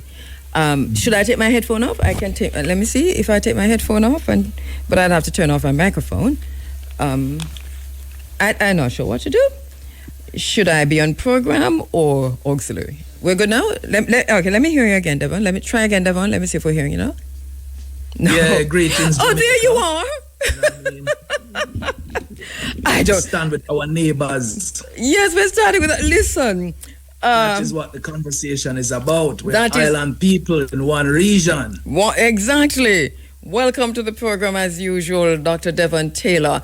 We're going to start exactly where you are, which is to say we're watching closely what's happening in Cuba. You have been on this from a whole different perspective in terms of pulling all the angles together, but ensuring that we're covering everything. And you're looking at not just the maritime routes, but you're looking at, as usual, how we are connected and the distance between us and what that means for in the bigger scheme of things. But you've also done something very, very important, which is to go do the research on that distance between Jamaica and Cuba and what that means. So while you're on, I know I've sent these to you, Peter. I want to put these up on the screen and tell us about what we're about to look at and the background to why you went this route, Devon. Yeah, I mean, greetings everyone. We have grown up on a Jamaican island, farmer slave plantation, with the view we are an island that is isolated from the rest of the Caribbean. And, while, the several political administration, right, have, tried to, steer us in regionalism direction, right? It is best for us to understand really how, Jamaica is situated in the Caribbean and what has been our relationship with other Caribbean islands. And so to understand that, we have to look back historically, that the island predates, the descendants of enslaved African and predates, the colonial power that brought the Africans here, or who killed off all the indigenous people who lived on the island of Jamaica. And so when you look back in the past, you realize that Jamaica was just one of many islands that is within a chain of islands, included Cuba, Hispaniola, included, Dominican Republic. All of these islands, had the indigenous population of the Taínos. And they move among the islands freely, freedom of movement, exchanging, culture, ideas, faith, and traded, because they're not very far apart. So I wanted to ask the question, really, how far is Jamaica from Cuba? Because we grow up here in Jamaica, is 90 miles from Cuba, right? And so I had to really do the research. And the research is also include asking the government of Jamaica, right? Where does Jamaica territorial water cease to exist, and where does the Cuban territory start? And so we start there because, I want to hear it from the government to make sure that, we're not making nothing up. Yes, and before you talk about the findings, why the question was important. This question was important to ask and be answered for obviously the reasons that you've pointed out. What was the process like, and what are the findings? We have the information here that we're going to put up shortly on screen. Do you have that, Peter? Yeah, the process was very simple. Through access to information, you can get a lot of documents that really clarify many unknowns. And so we submit to the Ministry of Foreign Affairs, asking them to provide us with the documentation that shows us where is Jamaica territorial water and where is that of Cuba, where's the borderline. And they gladly shared with us, and I'm thankful that they did. And, as soon as you bring that information up, we're really not 90 miles away from Cuba. We are 45 miles away from the nearest point of Cuba. All right, that's critical, I think, information, because if we look at the document that's coming out of the U.S. State Department, that's entitled Cuba, 21st Century Capital of Communism, which is a document that is literally being the forerunner to whatever military attack they're planning, which we're turning back on Cuba.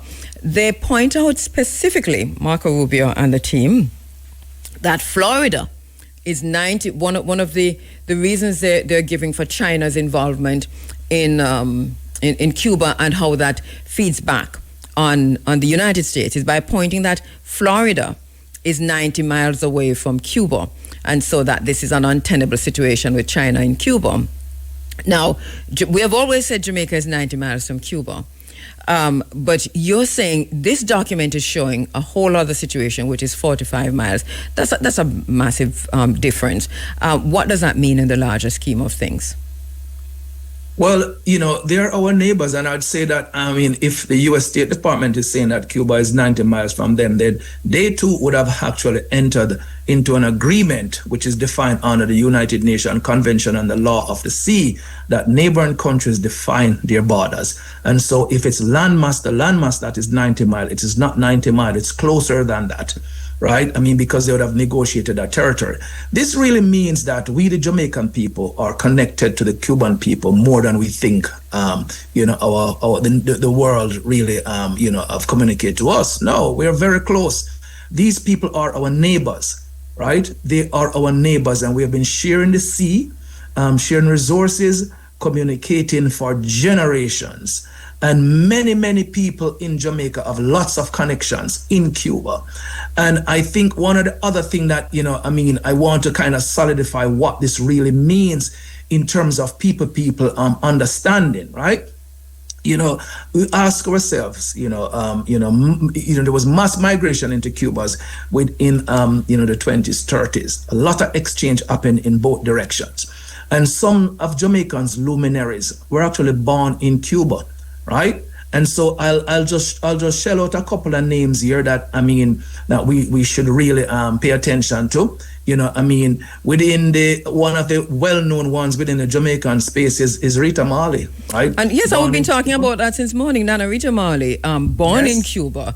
We're celebrating her 80th birthday yesterday, and once again, congratulations and happy solar return to Nana. Strong. Yes, Yes. Yeah. We also have Rastafari philosopher and mentor to both Bob and Rita, Martin Aplano, right? Was also born in Cuba, right? Yes. I want to also point out this brethren, Laurel Aiken, who was known as the godfather of Ska, right, was also born in Cuba. Yes. And then two of the founding members of the Scatterlight, Tommy McCook, right, and Ronald Alfonso, all of those guys were born in Cuba.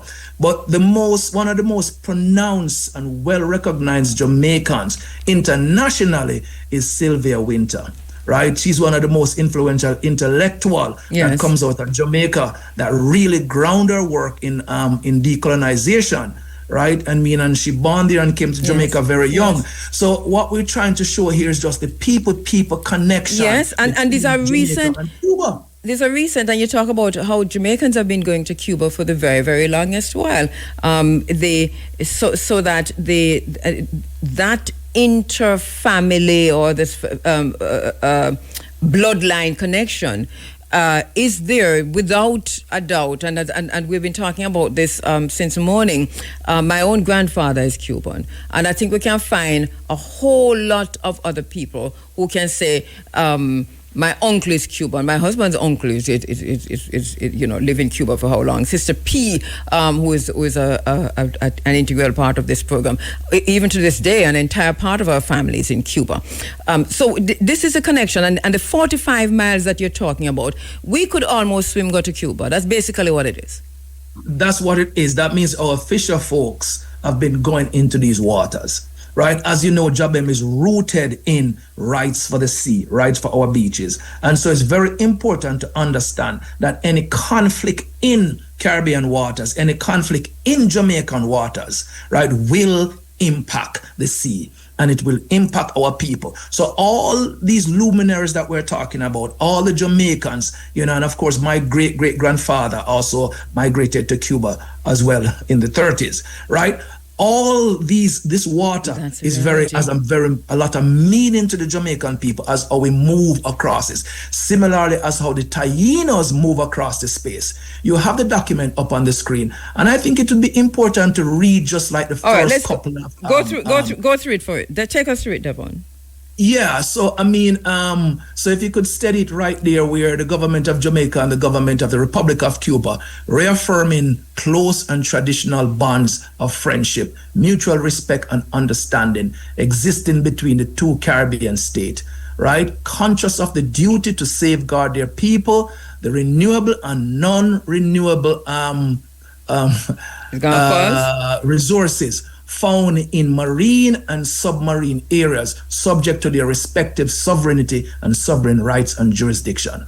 Acknowledging that cooperation between states, particularly between states in the same region, is necessary for the exploration, exploitation, conservation, and rational and optimal management of living and non-living resources, taking into account the relevant provision of the United Nations Convention on the Law of the Sea, adopted in Montego Bay, Jamaica, December 10, 1982, to which Cuba and Jamaica parties, and which entered into force on the 16th of November 1964. 1994. So what the governments have said, 1994. right, on this level is about, the need for both nations to work together collectively to protect the marine space and what is in it, because both nations have commonality in its people and its responsibility to the resources of the sea. So this is actually part and part defining a border,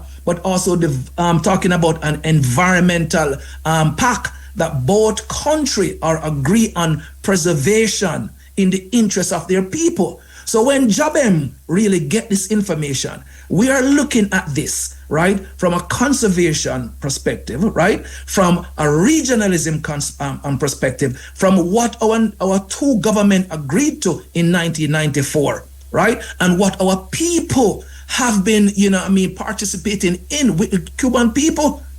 It's the old Cuban doctor program and, the help that we get from Cuba in terms of teachers, nurses, right? Engineers, and the training of our students in Cuba is nothing new. And let's go down to the signatures just to show people that this is a serious document. This is not a joke. And all those coordinates that you're seeing just define the boundary between the two nations. Amicable decided, right, and agreed that they are going to work together to make sure that we share the resources, right? And in the benefit of its people. So, what we are seeing right now, and I want this to awake the consciousness of the Jamaican people, that in this time when our Cuban brothers are under attack, we the people have always been, right, in solidarity with the Cuban people, because our people were also born in Cuba and their people born in Jamaica since the time of the Taino. So we need to extend whatever support we can give to the Cuban people, and we should talk about that. What is it that Jamaicans can do? So the signatory right there to the documents, was Paul Douglas Robertson from the government of Jamaica, and from Dario de Ura, from the government of Cuba. Well, I remember when we were fighting for Fisherman's Beach, and we made the international news and the local news because we had a face down with one of his signatures here. It is an interesting situation how we can make decisions regarding access to the beach, access to water, and even from an international perspective, our relationships when it comes to maritime route or how Jamaica responds in times of crises when our neighbors are in trouble. Because this signature, obviously, representing the government of Jamaica, but this government of Jamaica has since signed many documents, including, the one that was signed in Peru 2 weeks ago at Cusco, the one that was signed in Washington, D.C. last week. So Peru was Horace Chang. Washington, D.C., of course, is the Minister of Foreign Affairs. And this is all within the new document that we're getting from the U.S. State Department, which has named Cuba as a terrorist country, and has also issued that there's a May 1 executive order issued by the United States 14404, which has said any other country that supports Cuba will be liable for sanctions. So that's why we have France, for example, ditching 2 containers in Jamaica at the Jamaican ports, and that is why we heard from Professor Isaac Saney this morning that one vessel that was literally in Cuba and was offloading at the time that the executive order was released, they stopped offloading and turned back and left Cuba. So, Devon, what does that mean in the wider scheme of things? Because it seems as if this is an isolationist kind of policy that the United States is using, making everybody else criminals who support Cuba. Jamaica finds itself in that situation. Jamaica is obligated to this 1994 pact that they signed with Cuba that defines its border and made commitment to protect the sovereignty of the space and also to protect the environment of the space, right? We signed that in 1994, right? Jamaica is also obligated on an UNCLOS, right? And several articles on an UNCLOS that they're supposed to, reveal to the Jamaican people. Now, when we're talking about using your water for, for war, right? Jamaica will have to give permission because UNCLOS is clear. Okay, hold the point. Hold the point. We disconnect ourselves from Africa, we cease to be a world people. Without the African connection, we are a disjointed people begging for the entry into somebody else's house. All right, we're back with you inside of the Africa Forum, 23 after 9 o'clock. Dr. Devon Taylor is on the line. Cold War 3 in Caribbean waters. The Caribbean returning to the front line. Devon, you're saying when it comes to, and I'm quoting you directly as we went into the break, using or giving up our territorial waters for war. I cut you off right there. You're saying that Jamaica has a responsibility to Cuba not to do this, I suppose is where you're going. But how does that fit into the wider Monroe Doctrine, Donroe Doctrine 2.0, Manifest Destiny, Shield of the Americas? You can name 50, 100 of them that they have come up with now. And naming Cuba, for example, a terrorist country. Well, so let's look at, and I'm going to stay within the purview of, the sea, because, it's directly linked to protecting Jamaican sovereignty.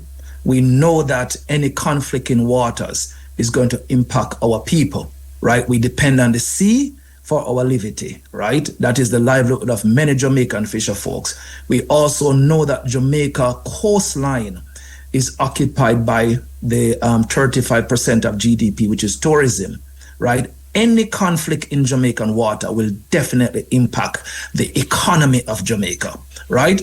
And before I go into UNCLOS, right, which the United States also recognized UNCLOS, while they did not sign the document, Jamaica signed it and Cuba signed it. And under UNCLOS, we have responsibilities.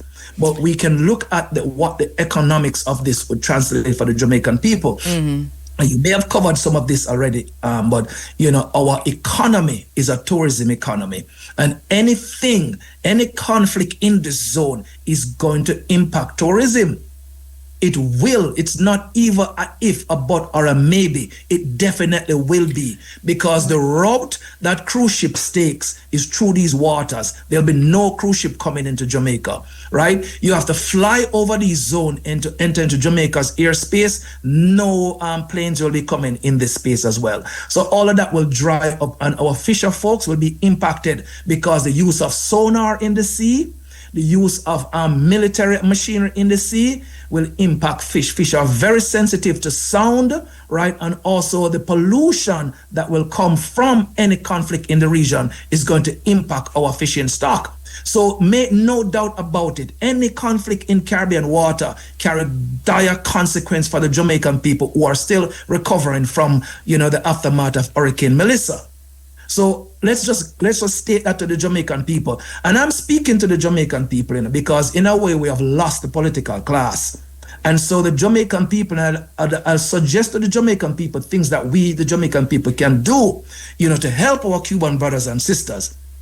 But the government has responded to that, or their mouthpieces across social media, which is to say that the United States, in the same way it has put sanctions, because Executive Order 14404 really is to say that if you support Cuba, then we will hit you with sanctions like you've never seen before. And one of that would be that you raise the danger level and you say to tourists that this is not a space for you to go. We do not protect you if you come into this country. You are in danger. And then you throw other sanctions at the country that similar to the ones you're throwing now at Cuba. That is a response. That it's a choice between being heavily sanctioned, which would affect tourism and the economy anyway, or allowing America to do what they were about to do. But the point you're making is that it's the very same result and it's the very same outcome. It's the very same outcome. So, are we going to, just disregard our responsibility on the international treaty that we have signed? We have just recently signed the BBNJ, beyond biodiversity, beyond national jurisdiction, right? Which is laws of the ICs about protecting the biodiversity that is linked to the survival of humanity. So we sanction war in the Caribbean and allow the destruction of biodiversity in the Caribbean. We sanction war in the Caribbean to allow our fisher folks to starve, that you will wipe out everything that is on the northern coast of the Caribbean. You allow sanctions, you allow war to follow, and then you wipe out your economy, 35% of the GDP, and the government recent budget, that they propose under NARA is now going to push the economy into 70% of tourism. So what are we going to do? We have to stand up with our neighbors. What happened when your neighbor roof fall off, or your neighbor fire is burning, your neighbor house down? You don't go across the fence and you don't help them. The Jamaican people must understand, and this is why I'm speaking to the Jamaican people. Yes. That we are connected to the Cuban people from the days of the Taino, and we have been connected with them after emancipation. That our island were exchanging people, right? Many of our luminaries were born there. The connection is solid between the two nations. So we should not allow anyone to tell us we must behave and who our relationship must be with. We need to stop that as an independent people. and Well, that's the question. recognize So the our question- connectivity with the people. Devon, you should see the messages coming in. Dr. Devon Taylor, president of JABEM, is on the line. He's a senior biomedical research scientist in immunology, working in the biopharmaceutical industry in the United States. He holds a BSc from the University of the West Indies in chemistry, and an MA from the City University of New York, City College in biochemistry, immunology. He gained a PhD from the Graduate Center, City University of New York in biochemistry, immunology, B-cell biology, and the regulation of autoreactive cells in the autoimmune disease lupus. Now, I'm saying all of that to say we're talking nothing about all of these things right now, right? Dr. Devon Taylor is talking about Cold War III in the Caribbean waters. Jamaica is back on the front line. The general gist of the texts that are coming in is, can we bear the consequences of going against the United States? Is Jamaica prepared for the kind of sanctions that we see on Cuba? Is Jamaica prepared for drones, the kind of drones we see hitting Haiti? And so then, if not, and these are the people who are responding, that you're talking to the people. The majority of the text are saying this. And then that question has to be answered, and then what from there? This is basically where people are at. So before I answer that, I want to say to the Jamaican people, right? There's a book written by Sylvia Winter called Unsettling the Coloniality of Being, Power, Truth, and Freedom, right? This book, really argues about the modern Western idea of the human, shaped by colonialism and racial hierarchy. We are still reeling from the vestiges of colonialism, and we're still living in a world in which we are not valued as a people. We have to take a stand. Can we weather a storm on Jamaica? I mean, I'm looking at myself and I'm asking, am I resilient? I am a resilient Jamaican who have endured 400 years of brutality, turn it over through revolution and rebellion to be freed, and nobody never give that or under to us. So what are we going to do? Continue to exist in the context of an imperial world? A world that is going to be recolonized? Do we think by being, subjected to these people laws and rules and regulation, and they overturn international order and do what they want to do? Is this the kind of world we want to be subservient? And that it takes us to Iran, for example. Iran that for so many years have literally abided by the whatever MOUs that have been signed, and then at some point, new world order, new economic world order, and so you bomb Iran, and Israel wants greater Israel, so you bomb Iran. We look at Iraq, no weapons of mass destruction, and Iraq has been telling you this, no weapons of mass destruction, but you destroyed Iraq. And we look at Gaza. Gaza is razed to the ground. This is a country that had no police force, no weapons to write home about, no army, and yet there is nothing left of it. While we were celebrating World Cup, Israel dropped what looks like a nuclear bomb, atomic bomb at least, on Lebanon. That hasn't been reported on in any way, and yet Lebanon has not gone against anything that they have said. In other words, Lebanon has been very compliant with all the wishes over time. So that we see that there is no reward. Somalia has done nothing at all. I mean, it's just being bombed out of. In Sudan, you want the minerals, so you just destroy that, And this is what we see across the world. So what is about to happen, I think, is already happening. So I'm agreeing with you on that, Devon, but also to say, all right, so in as far as the maritime routes are concerned, where you're taking in now more than Jamaica. You're saying Jamaica, you're saying the rest of the Caribbean, Latin America, all of that area, which now falls under the shield of the Americas, controlled by the United States through the Monroe Doctrine and the new Manifest Destiny. The war against China, because obviously China there's a whole segment of the document that was released from the State Department that we just heard. All of that. There is, and we say Cold War 3 in the Caribbean waters. We're caught in the middle of this Cold War. How similar is that? And how this reminds us, doesn't it, of what happened before World War II or during World War II. We're seeing the same conditions, not just in the waters, but also on land, whether it's Cuba or Jamaica. So we're seeing a new war that is, and we're saying Cold War 3, but it's more like World War 3. What does that do to the thinking of where Jamaica stands without protection? What does that do to your thinking as to whether or not Jamaica can step out and say, well, listen, we are siding with Cuba? All of these conditions. Yeah, the Jamaican people, right? The Jamaican government has already declared, right? They have, eject the doctors from the country, right?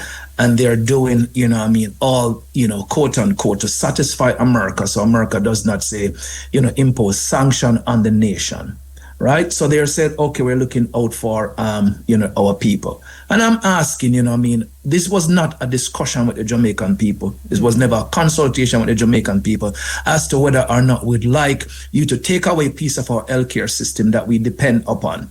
Right?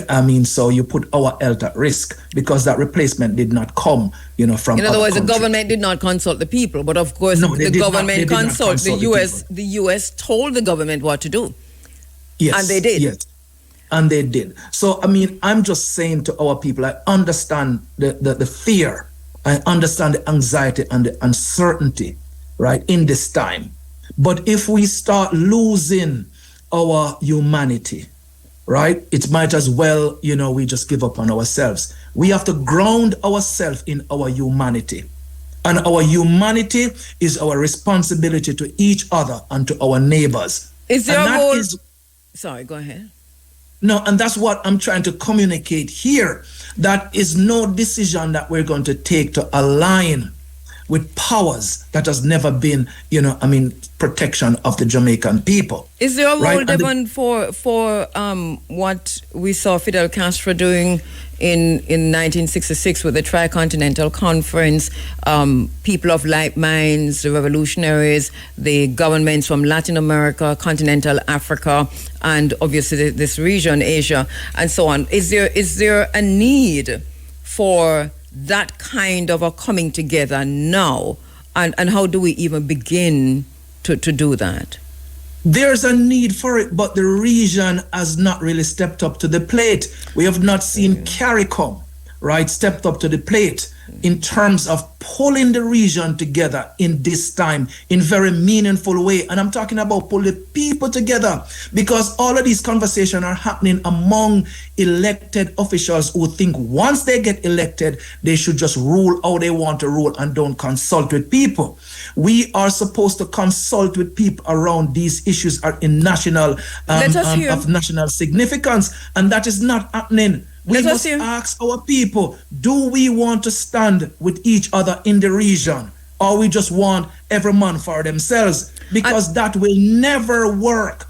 We saw you have all these different pacts that are signed across the world, and different agreements are signed between European nation, American nation. All of these things are signed, right, among ourselves in the region. We have to ask ourselves those questions, and it's the people who you must go to. Yes. Now, of course, nobody wants to suffer. Nobody wants to feel pain.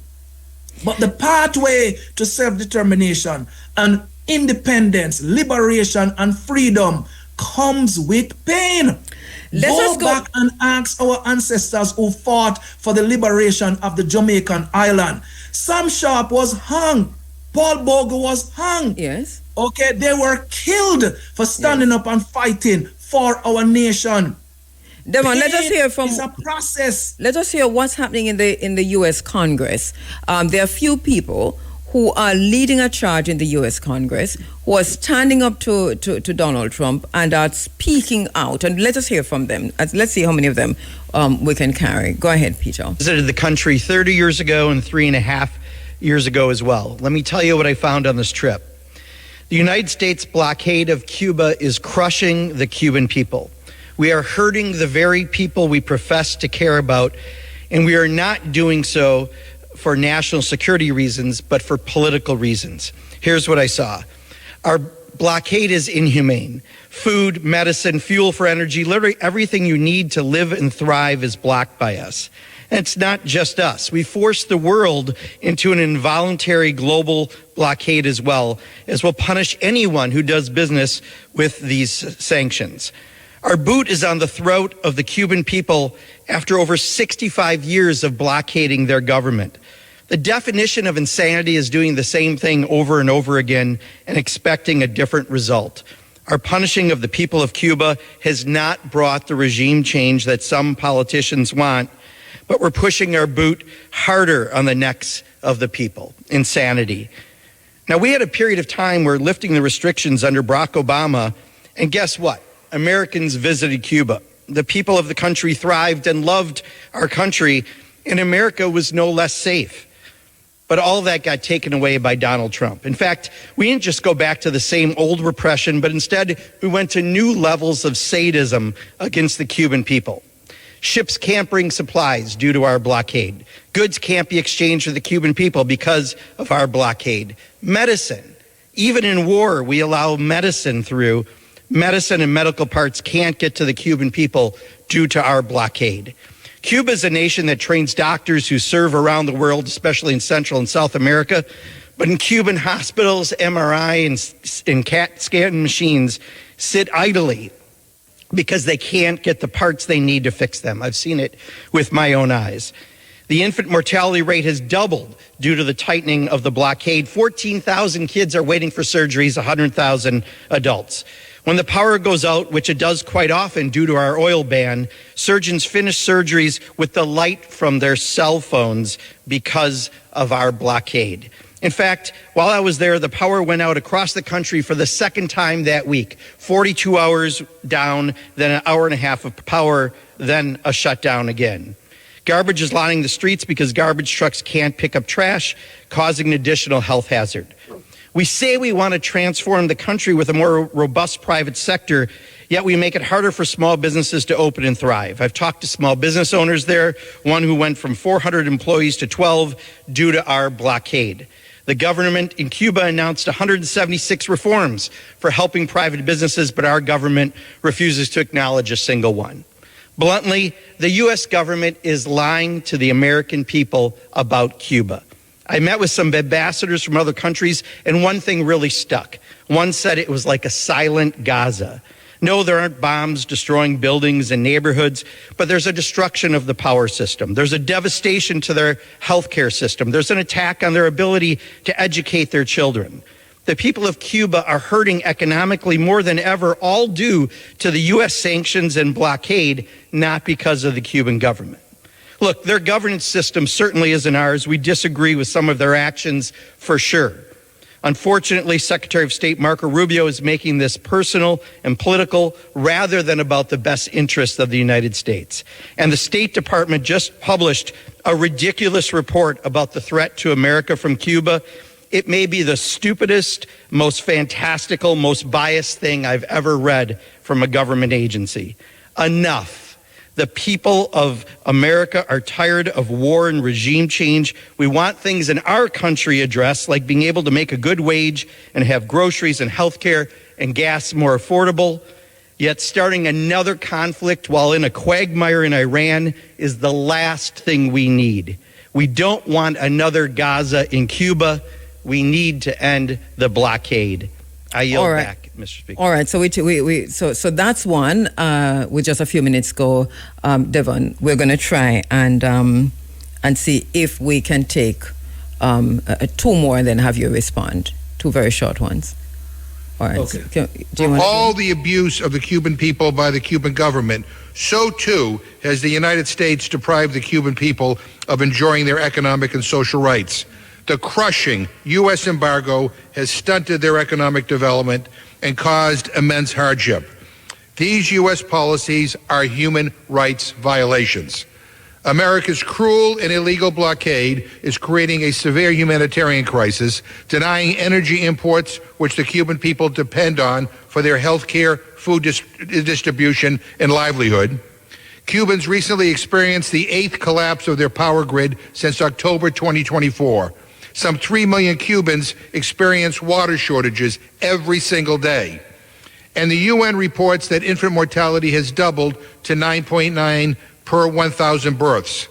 Childhood cancer survival rates have fallen from 85 to 65%. Supplies of essential medicines are only 30% of normal. And what we are witnessing in Cuba, as some have characterized, is basically Gaza in slow motion. Man-made starvation with the help and complicity of the United States of America. All right, let's take a final one. And I think this, do we have a, I think it was one of the female members of the Congress, if I'm remembering correctly. Okay, go ahead. Oh, in a couple of seconds. All right, so, this is basically, so some of this is coming out of Congress, Devon. I mean, it's not a whole lot, but at least we have people standing up within the United States Congress speaking out against what's happening in Cuba. And I think Jamaica can learn something from this. The Jamaican media need to go to Cuba, right? That's what the Jamaican media need to do. Listen, there's a lot of... You said collective... All right, let's do this and come back. Go ahead. Sorry. Go ahead. Punishment of the Cuban people is wrong. Are you aware of Article 33 of the 4th Geneva Convention that prohibits collective punishment? It's a yes or no question. The collective punishment is being imposed by the Cuban regime. So do you know what is the definition of collective punishment? Do you know?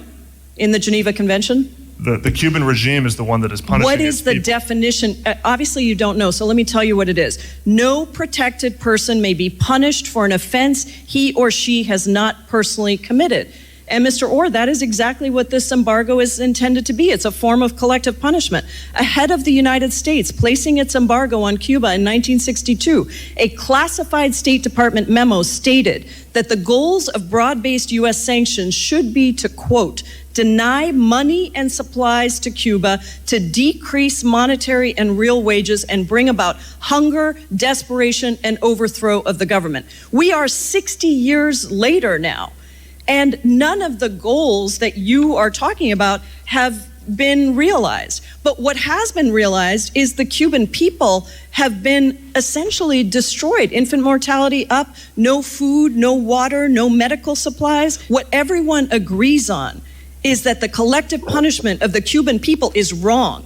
And the United States should lift the embargo, allow fuel to get to Cuba, and we should make sure that we actually invest in a relationship that helps the American people. Do you know that the Cuban Health Department has actually developed a treatment for Alzheimer's that 11 million people here in the United States could have access to if we had any kind of a relationship?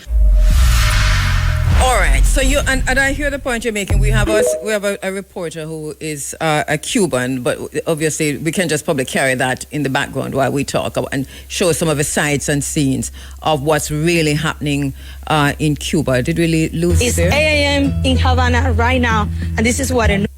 Did we lose you there, Devon? I think we might have lost Devon.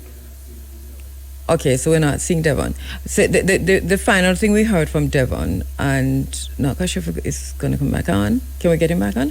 But the final thing he said just now was that the Jamaican media needs to go into Cuba. And I think he's so right.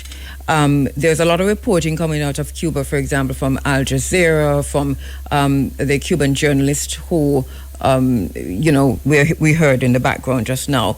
And we're tapping into those reports to see what's happening there. We know that there's a delegation there now that includes journalists.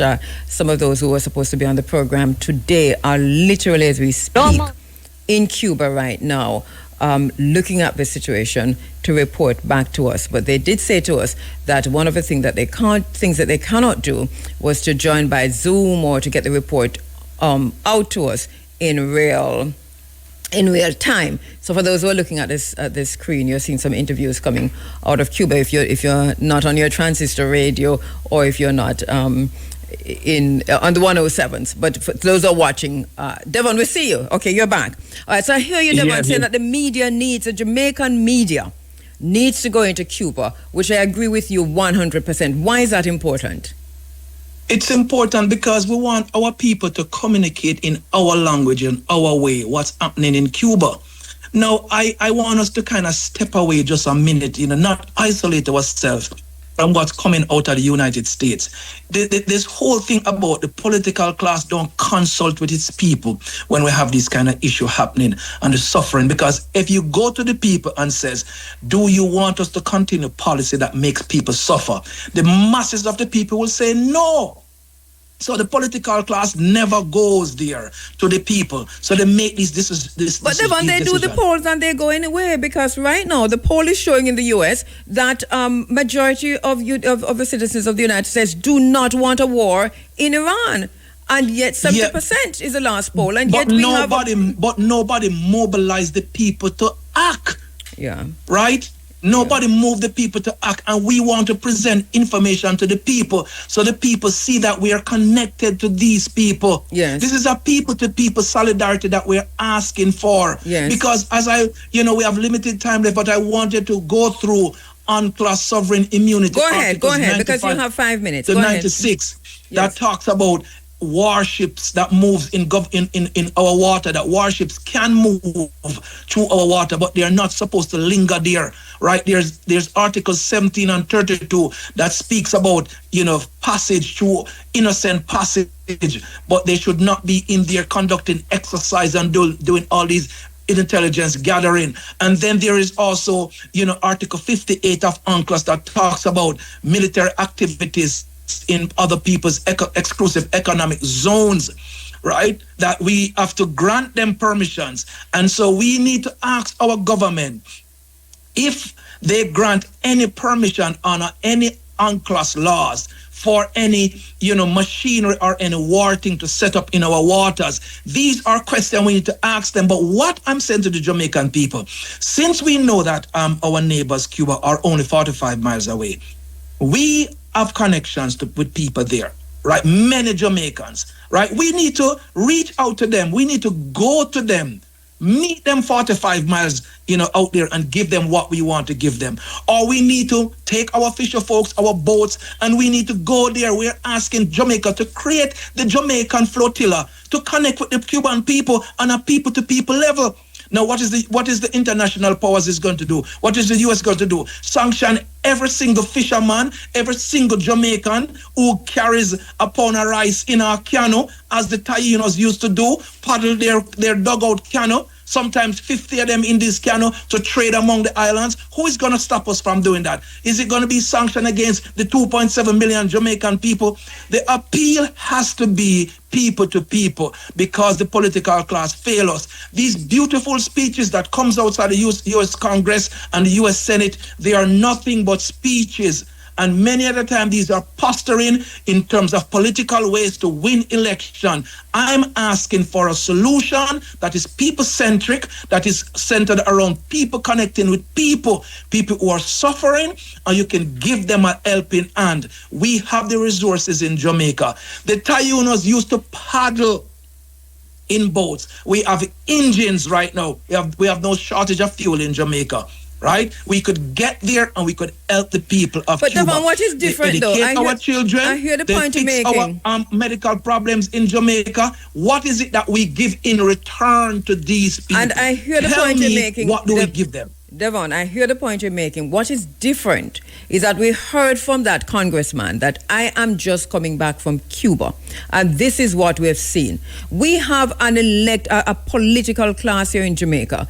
We have not heard from whether it is PNP or JLP side saying, I have been to Cuba and this is what I have seen, standing up, whether from the Senate or from any part in the synagogue of Satan. None of them have gone into Cuba. So there are two things happening at the same time. What is Jamaica's responsibility, people to people, to Cuba? And what is Jamaica's responsibility from the political class to Cuba. And why don't we, when we see U.S. Congress people going in, coming back out and telling you about the genocide that they see unfolding, and yet we have people going to, instead of going to see what's happening in Cuba, standing up in the stadium in the United States saying that I was at the match and I pay my fare, and nobody can tell me somebody never pay me fare, and FIFA invite me, I'm sit down beside FIFA, I'm sit down in a FIFA house, and we know that's millions and millions of dollars. If you can do all of that, running up and down all over the United States, any one of them, I'm talking about the Prime Minister now, then take a trip to Cuba and come back or send somebody. Who is responsible? The Ministry of Foreign Affairs, the minister who's just come back from Washington, D.C. A delegation is now going to England to go beg King Charles to say that, yes, Britain did enslave Africans. That's a whole lot of money, but nobody's going to Cuba. It's enough to make you want to cry. You know, this is exactly how I feel. Very emotional, very, very hurt, very cut up about it all. It's not so easy to go Cuba for we the ordinary people. And I hear you say take a boat and go in. It's not as easy because them patrolling the water in some serious way. You can't even go on Navassa Island. But they cannot. But there's no blockade by the Jamaican military or the Coast Guard blocking any Jamaicans from traversing and leaving the country. No, they're not blocking them. They can't do that by sea. No, they're not blocking them. They are just ensuring that they intimidate them. So there is no blocking, but there is intimidation. Yeah. There is that. But listen, I'm not a politician. They are blowing up the boats in the ocean. Remember, what they say about these boats in the ocean. They say that they're carrying drugs and they just drop the biggest drone upon them and bombing up the boats in the ocean. This is what the U.S. government is doing. And then when they tell us, and I'm not saying don't go in, I agree with you. I'm just saying that it's easier for the government of Jamaica or the opposition to say, let us lead a delegation to Cuba. That's basically what I'm saying. You're saying that, and they're I would not have going joined to them. do it. They're not going to do it. So therefore, just as the Beach Control Act of 1956 has been in place and no successive administration have really, remove it. They're not going to do it. The exact same condition that exists on our coastline right now it mirrors what was playing out in Cuba, right? Where most of the coastal land, most of the hotels, all of these things were owned by elite and multinational corporations that exploit the people on the land. Let's just pick it up back right here, so Devon, next time we invite you back, because I think you might have to come back and we'll pick it up from right here. So because we're sure what we see the document coming out and all of that is going to be terrible in the coming weeks. Thank you so much, my brother. We're totally out of time. All right. Yeah, okay. Man. Greetings and blessings to everyone. Dr. Devon Taylor, thank you so much as we make way for the big A. Thank you to all of my guests who have come in. Thank you so much to those to you who have been listening online.